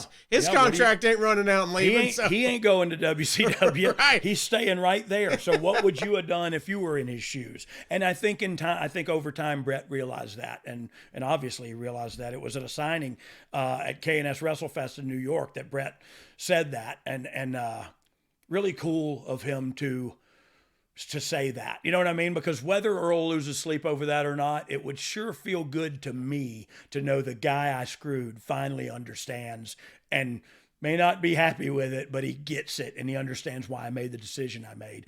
That would mean a lot to me when I laid my head on my pillow at night. You mentioned you've never talked to Shawn about it, and of course you've never talked to Bret about it because you hate him. But I don't hate him. I don't. We haven't talked about Goldberg at all yet. Go ahead. I'm sorry. You mentioned not talking to them personally about it. But you did mention Owen. I know you're friends with Owen. Did you ever talk to Owen about it any? Never. Not one time. And I think, look, I didn't want to put Owen in that predicament because I would have taken my brother's side in a heartbeat. If you ask me, I would shoot a guy, take the bullet, whatever, for my brother. You know what I mean? Like that starts and stops with that. So I wouldn't want to put in Owen in that position to have to explain himself or explain his position because that's my brother, man. And you fight me, you fight him. And I don't give a crap if he started it and he was wrong. You're getting punched by 4 knuckles now. And so lay down and settle down. This will all be over in a minute. And so I just didn't want to put Owen in that situation because that's his brother, man. It's his big brother that I'm sure he looked up to and respects a ton, You've kind of mentioned it, but just to put a bow on it, how big of a moment this is in the long run to you? How big in wrestling history? How big is it? Well, I mean, look, it's 25 years later and we're still talking about it. And so, it wasn't in the Attitude Era per se. It was right pre-Attitude Era. And so it's the only thing that you kind of remember out of that weird time pre-Attitude Era where there was a lot of weird stuff going on, a lot of characters, a lot of the goon and the dumpster and you know what I mean? And so a lot of crazy stuff going on. There was all kind of TL Plumber or Hopper, TL Hopper. Was it, is that when Fergal McDevitt was the IC champ? Fergal McDevitt. No, he worked as Fremunda, John Fremunda. He had the Fremunda belt. I don't know. Hey, is this the beginning of the Mr. McMahon character? Yeah. Hey, the evil I mean, it sure seems charge? like it. It sure seems like it. He went on TV the next day and kind of continued with that character. So yeah, I think if it wasn't the catalyst for it, it was definitely at least the first foray into holy mackerel. He could be a great bad guy here. You know what I mean? And so yeah, it could have been. Dang sure could have been. Dog, let's do some fans and get out of here. All right. All right, Dog, let's get to some fan questions before we get out of here. Zol Lopez, he starts off with, he says, has Cassio or Road Dogg ever nailed the loogie as perfectly as Bret did on Vince? You've talked about laser, focus, mucus. Yeah. Have you ever spit a loogie on somebody? I have, not that I know of. It wasn't a loogie. I have spit on people. Oh, okay. Yes. Would you like to give us an anecdote here? Usually right before a headbutt. So it was just an attention getter normally. It's quicker and gets your attention more so than a left jab. So your surprise fight move is to spit headbutt. Bro, if you were on the ground and one of them spitting cobras came up and you're trying to do all this and do all this, boom, he gets you. Hey, you're done for. I sound like Uncle Si right now, but you're done for. You're done for. Man, see, my move is just to get naked because nobody wants to fight a naked guy. That works. If I would have got naked, you go, this guy's crazy. I would have just hugged you. See? It's diffused. It's 100% success rate. It I'm not going works to tell either you way. how many times I've had to way. get naked to get out of an ass whooping, but I did it. Sometimes if a person cuts me off in traffic, I'll pull over and take my clothes off just to get ready. You know what I mean? If I think I'm going to catch them hands, they're going to catch these glands. You know what I mean? That's what it's going to say. Okay? Oh, that's a T-shirt right there. Hey, I actually talked to Finn Balor about Fergal McDevitt this week Did you? TV. Yes, I brought it up to him. And I said, because I never knew your real name or the name you wrestled by before. I said, all I knew was Fergal, and I thought your last name was, I didn't know what it was. And there was Jerry McDevitt was a lawyer. And so I don't know. So he didn't think it was as funny as I did. I was just about to ask. I thought it was hilarious. He's not in? Fergal McDevitt. He might not be a Fergal McDevitt guy, but if we get him a shirt. I swear I was about to say, if we get him a shirt and he wears a Fergal McDevitt. He will wear it on TV if we get him a Oh my gosh. T-shirt. Somebody make us a shirt. I don't know. We'll have a meeting about this. PWTs. Yeah, somebody. All right. Let's keep going. Okay. Coach Rosie, Josh Rosenbaum says, right after the screw job happened, did you think Vince was right? You kind of touched on this, but you look. They were both wrong, but he was the less wrong, I guess. Because no, they were both wrong, and that's that. Okay. However, he owns the company, and that's the company title, and you're not willing to drop it. Mm-hmm. So you've tied my hands, basically, and that's why you went out and said Bret screwed Bret. I'm not so much on Team Vince. I just understand his thinking.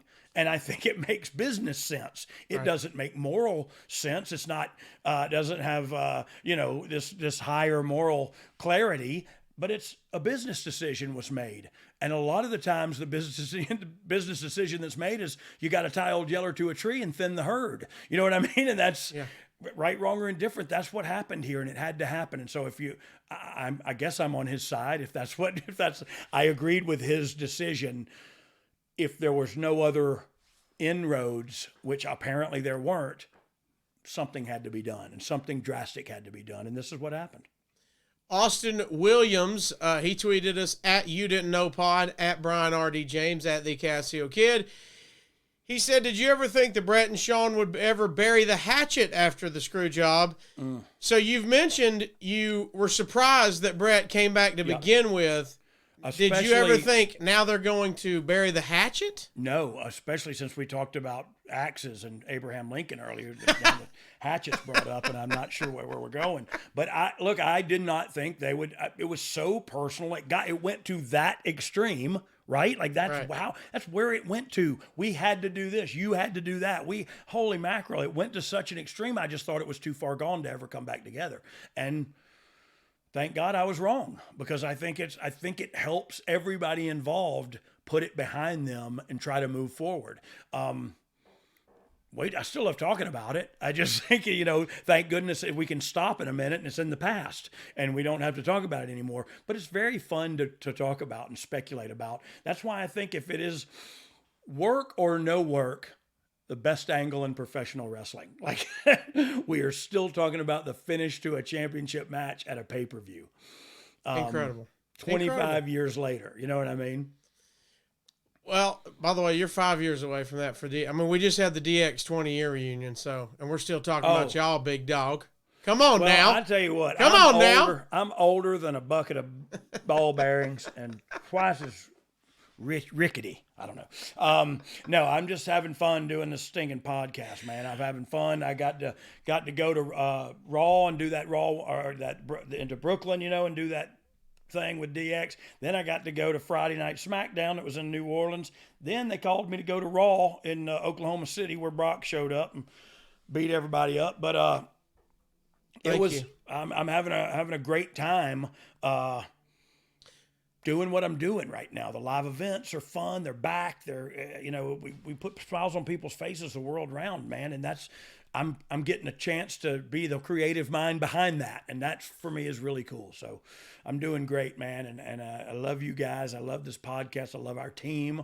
Everybody's shooting from the same hip and for the same goal. And so I'm here for you guys. And I love y'all. I just realized. What's that? I just realized you were in charge one day and let Brock back. I mean, I see who you were ready to get back in there. Dang You're right. in charge Dang one right. day and Brock's wreaking havoc. Hey, you got somebody open that back door. It was an accident. I didn't see him. I thought it was somebody else. I thought it was Dolph Lundgren that was there for an integration backstage. Turns out it was Brock. I'll be darned. Things happened after that. Also, Goldberg hurt a bunch of people. I don't know if we want to talk about that. I don't think you can mention Bret Hart without getting the Goldberg mentioned in. Yeah, I don't. He didn't hurt a bunch of people, but he did Well, hurt Bret from what I understand. And I saw a video of something that didn't look too healthy or safe with Ming. And, no, thank God those it was weren't the two words I'd use either. Thank God it was Ming, or that man would not be alive right now. No, I'm sorry. It was just a sidebar note. And Jimmy Hart. Bring up Goldberg. Well, if what we're talking about is there's a video of Goldberg dumping Ming and Jimmy Hart both on their head within a span of about 10 seconds. And I just wonder how young he was in the industry and what, did he not know how or what to do? And it could have been, I'm sure they were all accidents. I don't think he has malicious intent in any of that. I honestly don't think that from the bottom of my heart, but I think it's accidents. And when you're a big dude who's powerful and explosive, accidents probably happen more anyway, they happen more. I'll just say that. They happen more often. More often. That's the word I was looking for. We kind of touched on it, but Corey Marshall says, Dog, how did the screw job affect your personal relationship, if any, with the Hart family? And why do you think Owen maybe didn't follow Bret out of WWE? Like you said, they're brothers and they got that tight pact. Yeah. But he's also got to make a decision for his family. Yeah, and look, maybe WCW wasn't interested in Owen Hart, and I don't know why they wouldn't be. I would be if I owned a company. But maybe that offer wasn't there for him. Maybe he wanted to and he couldn't. Or maybe he didn't want to. Maybe I am my brother's keeper, but my brother made a decision and he's going to wrestle over there now. You know what I mean? So yeah. I'm got to do what's right for my family. There again, talking about the individual sports entertainer that does have to look out for him and his, or her and hers. And so that happened here. You know what I mean? Like Bret was looking out for his family. Owen was looking out for his, so he stayed. And Earl was looking out for his. Everybody was kind of doing what was right for them, except for Bret and Vince. And they did wrongs to each other. Since we're completely... They did wrongs to each other. Oh, why didn't you go with your brother? Sorry, I'm writing. Oh, I like that. That was spicy, man. Yeah. That was a spicy freestyle. It's something, you know what I mean? Just something spitting Woo! together. Hey, did for real? I heard this and I didn't believe it. Did Bret really say that Goldberg shouldn't be in the Hall of Fame? Correct. He's not a fan at all of Goldberg. Okay, well, look, and I can understand that too. I'm not. If a guy, ended my career, accident or not, I don't know how I would feel about it. But I think you do have to get over it and go, it was an accident, man. Nobody meant to hurt anybody. Like, no, I don't know anybody and I know Goldberg. I know him pretty well. Like, I don't know him pretty well. I know him. I can't imagine him having malice in his heart when any of this stuff went down. So I just don't see, I see that as an accident and I see that worthy of forgiveness. And I think in time, maybe Bret will do that. Cause whether he's in the Hall of Fame or not, it's not, the Hall of Fame's not real either. So it's, Goldberg had a moment in time in professional wrestling that was definitely Hall of Fame worthy. Did he make a couple of mistakes or a couple of missteps and maybe hit somebody hard I hit somebody hard every night by accident. You know what I mean? It just so happened, thank God, that it didn't hurt him. And so, in time, I think Bret will find forgiveness in his heart for even Goldberg. Well, I mean, it's like he took the Shawn heat and put it on Goldberg. Yeah. It was like that. And look, I realize that the timeline was similar too, that followed that as well. But at some point you got to kind of go like, man, he messed me up, but surely he didn't mean to. You know what I mean? Like I don't know. I'm not going to live with that in my head. And I'm sure they talked after, or I would hope so. And I'm sure Goldberg apologized. And what it comes to now is just, do you believe him or not? You know what I mean? And I for one believe the guy. I can't see him doing something like that to somebody on purpose. And so that's how I feel. We probably need to have a whole Bret and Goldberg episode. We can get busy. If you hand Bret Hart a microphone, just know when you get it back, it's got Goldberg's poop on it. Just know that. All right, that's a fact. That is a fact. We're gonna edit the word S out, and we're gonna put poop. Here, hold on. I'm gonna give you an edit point. Poop. That was perfect. Okay. Last couple here, and we'll get out of here. All right. Eros, he found us at on adfreeshows.com. We appreciate him.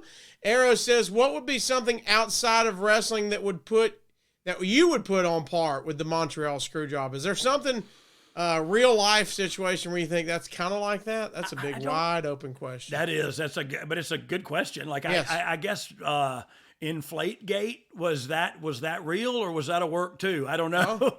I don't know, but it seems like something like that.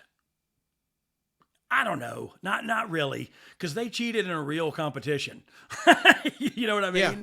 So I feel like there's not a comparison. If it's real competition and you cheat, that's what you call a cheater. And if it's phony baloney wrestling, you do whatever they say to do, and you go, yeah, he didn't really beat me. It's not real. But that, again, that's my take. I love wrestling. I love wrestling. It is my passion and my life. So when I talk about it being not real, it's to keep everybody's feet on the ground. It's still just pro wrestling. We're not talking about global democracy here. That's your bio. I love wrestling, but the Hall of Fame wins and losses and titles don't matter. All right. Don't matter a bit. Yep. It's about characters and characteristics. And that's what attracts me and who attracts me. Then I don't care if you punch another dude or not. I still like you.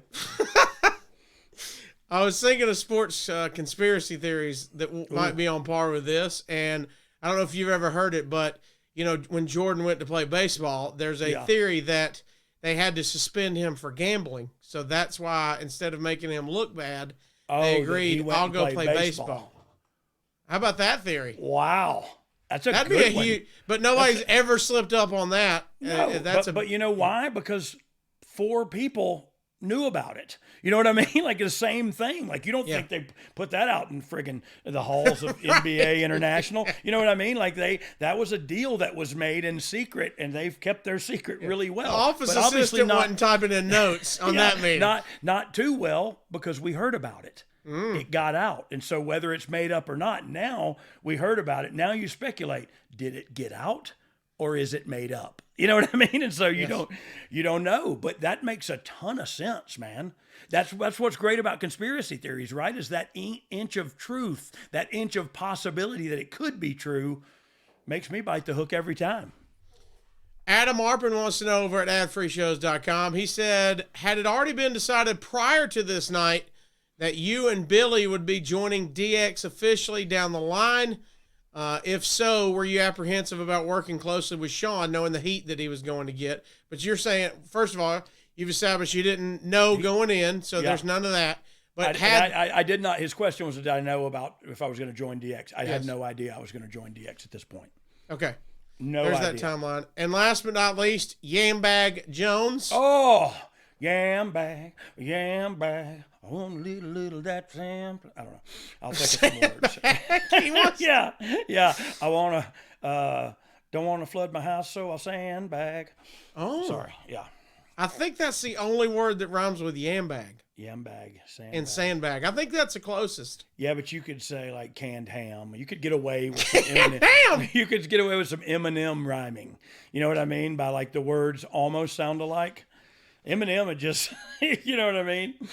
A yam bag. How many times have you wrestled Goldberg? Because if you think yam bag rhymes with canned meat, canned ham. Kind of. If you did it like Eminem does it, I'm saying. One of those. Yeah, where he goes, canned ham, yam bag, That's awesome. You know, Jordan's father also died very mysteriously. Yeah, apparently, I think he was changing a tire. I could have that mistaken, but side of the highway, and he was apparently there was betting debts. It was 2:30 in the morning. Not a soul in sight. Jordan's daddy's changing his tire on a moonless summer night. Oh, And Well, raindrops on the windshield, and he owed a shitload of money. I don't know. I don't know. We'll sing that one later. I'm good. I sing You're on pretty good. fire today. Yeah, I've been singing all day too. Even like on my booking meeting I had earlier today, I was singing those people's songs. Jeez, I did not see that coming. Very sing-songy. I'm All right, good at singing that song too. I'd like to karaoke that one. Let's wrap this up. I carry that yoki all the way to Okie See, Here we go. whatever Red Bull or Energy Bull or Bang or It's just Monster or Ghost or I'm drinking some Powerade. My wife made me that burrito Easy. she saw on Reddit or Etsy or whatever it was, where you just put the stuff in there and then put the ham and eggs and cheese all in it, and then you just flip it over and it all stays together. Watch then out. you flip it over. It's like, oh man, it was so good. It was spinach and bacon bits and eggs and cheese in mine this morning. It was so good. Did you create that ingredient list, no, or that was okay? My wife woke me up saying, I just saw this thing on whatever it was. I'm going to make it for breakfast. Do you want one? And I was like, yes, I want one. And so as soon as I got up, I ate. It was so good. Went to bed in Florida, woke up in Flavortown, baby. Woke up in heaven. I'm in heaven. If you had to do it again, would you pick spinach again? Yeah, I like spinach and eggs. Okay. You know what's really good? And my wife was grossed out about it, but in Stamford, I get a shrimp. It's like shrimp and lobster almost. Oh, And crab meat in an omelet, in a cheese and big egg seafood omelet. Huh? Yeah, it's delicious. Because any dead meat is protein. Hey, Any dead animal protein. What a great line. That's your way to get your protein. Yeah, we're gonna do an album too. I was just it was just my idea, totally my idea, Cassio. You didn't know greatest hits? We're gonna cut an album. Well, I'm thinking of the title. That's a working title, but I'd love to hear everybody's. Well, our first one could be live, where they just cut up all the times you've started singing. Yeah. And then we'll go back and we'll go studio after that. With that money we make off of that one. Can our album be named like it's a all black album and it's just called like Fergal Was Here? Or maybe or maybe Fergal McDevitt. Ramblin' Man. Something like that. You know what I mean? Fergal's Finest. Yes. Fergal's Finest is a good one. Vernal's Finest 15 tracks, baby. So we look, it's a work in progress, but we're going to come up with an album, an Oh You Didn't Know album. Probably going to have, 8 or 10 tracks on there. Yeah. They'll all be written and performed by yours truly, Road Dogg and Cassio Kid. Thank you. And this should be out by Christmas. So be on the lookout. Boy, we need to get in the studio real fast. Not really. It's not hard. By Christmas? We're going to be fine. Okay. Uber just texted me. Did I tell you I texted Big E? Oh, yeah, we talked about that earlier. Sorry. Fergal's Finest. One last question. Well, yeah, we started with Yambag. We didn't even get his question out. That was it. Just went off. Yambag. No! Can't get enough of this Canned ham. Oh, I knew it! We did it. we did it. He said final verdict. If you had to vote right now and you had to stick to it, you said you flip-flopped even in this episode. I did. Is it a work or not?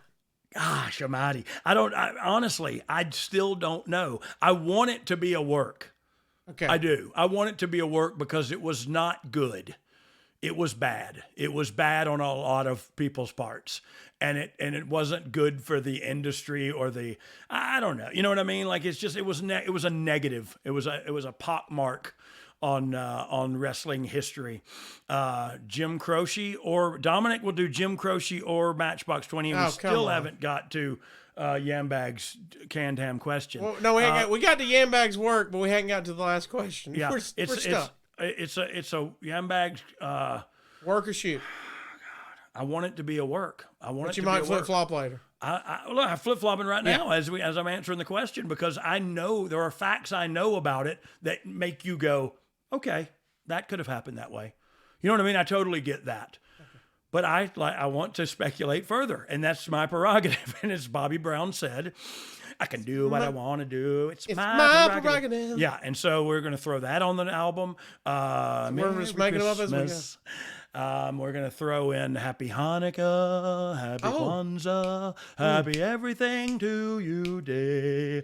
I don't know the words, and I'm singing this song, Merry Christmas on its way. Okay, cool. If you could have got chestnuts in there, that could have been the perfect. Oh, they were in Christmas here. song. They're in here, all right. Now, the final question. We have another one. Okay, cool.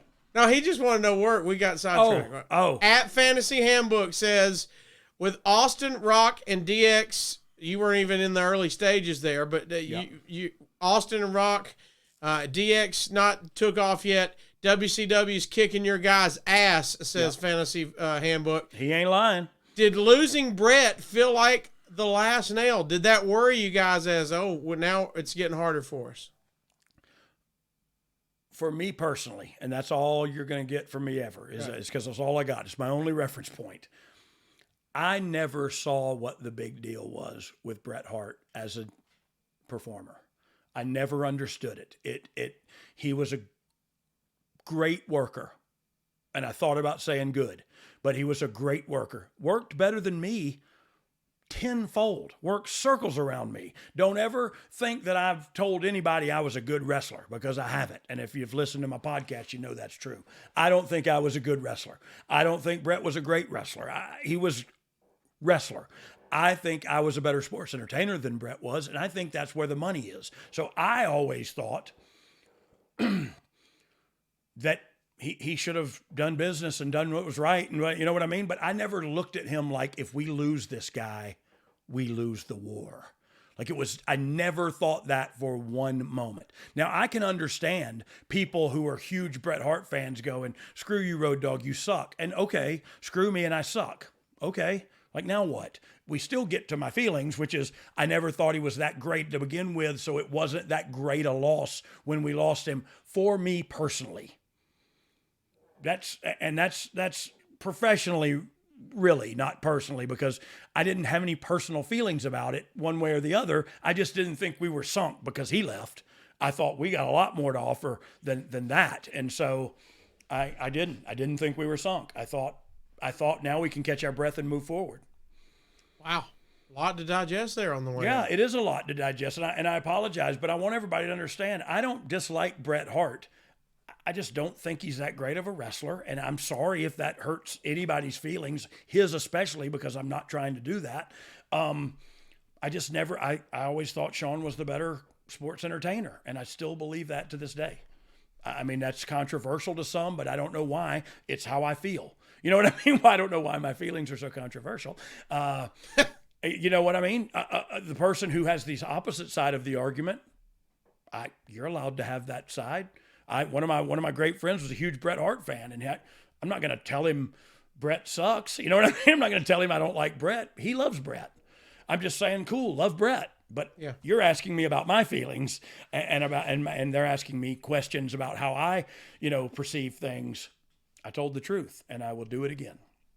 Yeah, I think the line the haters will pick up on is you said you would almost say not great and just a good wrestler. I think that's a big line for everybody. I agree too. I agree too. And I agree that if you think he's on the side of great wrestlers, okay. I'm not going to debate that, because he is a really great wrestler.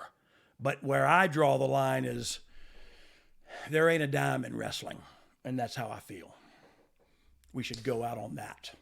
We are. Let's get our promos in. Just a reminder, thanks for everybody for adfreeshows.com. Please, if you want to listen, if you're listening to these with ads, our ads are pretty dang good. They're good. First of all, you're kind of missing out. If you want to, I know a lot of people that listen to our ads and are a part of ad-free shows, but we've got a lot of things going on exclusive. So if the ads ain't the problems, you get exclusives over at ad-free shows. Exclusivity. How about this? I just did a one-on-one meeting of the minds, Eric Bischoff and Raven, Road Dogg. Wow. Eric, kind of, he was not a fan. His thoughts on Raven were worse than yours on Bret Hart. I'll say that. Yeah. So we just finally sat them down so they could clear the air, and it turned out totally great. not. Yes, it was fantastic. That is awesome. Where can I find that? Adfreeshows.com. That is an exclusive over there. Tony Schiavone had a live Q&A. I did one with him as well. We had fun on that. Awesome. You also, if you're just tuning in to Ad Free Shows and have not checked it out yet, Jake Roberts watched Halloween Havoc 1992 and took questions from our top guys. That's really cool. Also in October, Conrad launched a new series called The Book with David Manning, discussing January 1982 in World Class, and also Making the Town featuring the ECW Arena. That's all over at adfreeshows.com exclusive. Remember, you get all these shows early and ad-free as well, and that's as low as $9. Go check it out at adfreeshows.com. That's a lot of bang for your buck there at Ads Free Shows. I'm just happy to be under the umbrella. Incredible. And like we said before you get out of here, like, subscribe, leave us feedback, leave us comments if there's a comment section, leave us a 5-star rating, give us a thumbs up, and be sure you turn on those notifications if you're watching on YouTube. Follow us on social media if you want to let us know what you thought about this episode. Twitter at Brian R.D. James, at the Casio Kid, and the show, of course, is at You Didn't Know. Oh, you know what? I know we're going to get a lot of questions and comments about this just because of the stuff I said about Bret. Again, I don't dislike the guy. I respect him a lot. I have a ton of respect for him and his whole family. And I mean that from the bottom of my heart. We have a difference of opinion when it comes to professional wrestling. And I say there ain't a dime in wrestling, and that's a lie. There's money in wrestling. I just feel there's more money in sports entertainment, and that's why I think the way I think. And if they didn't think like that, then I got 2 words for you. Suck it!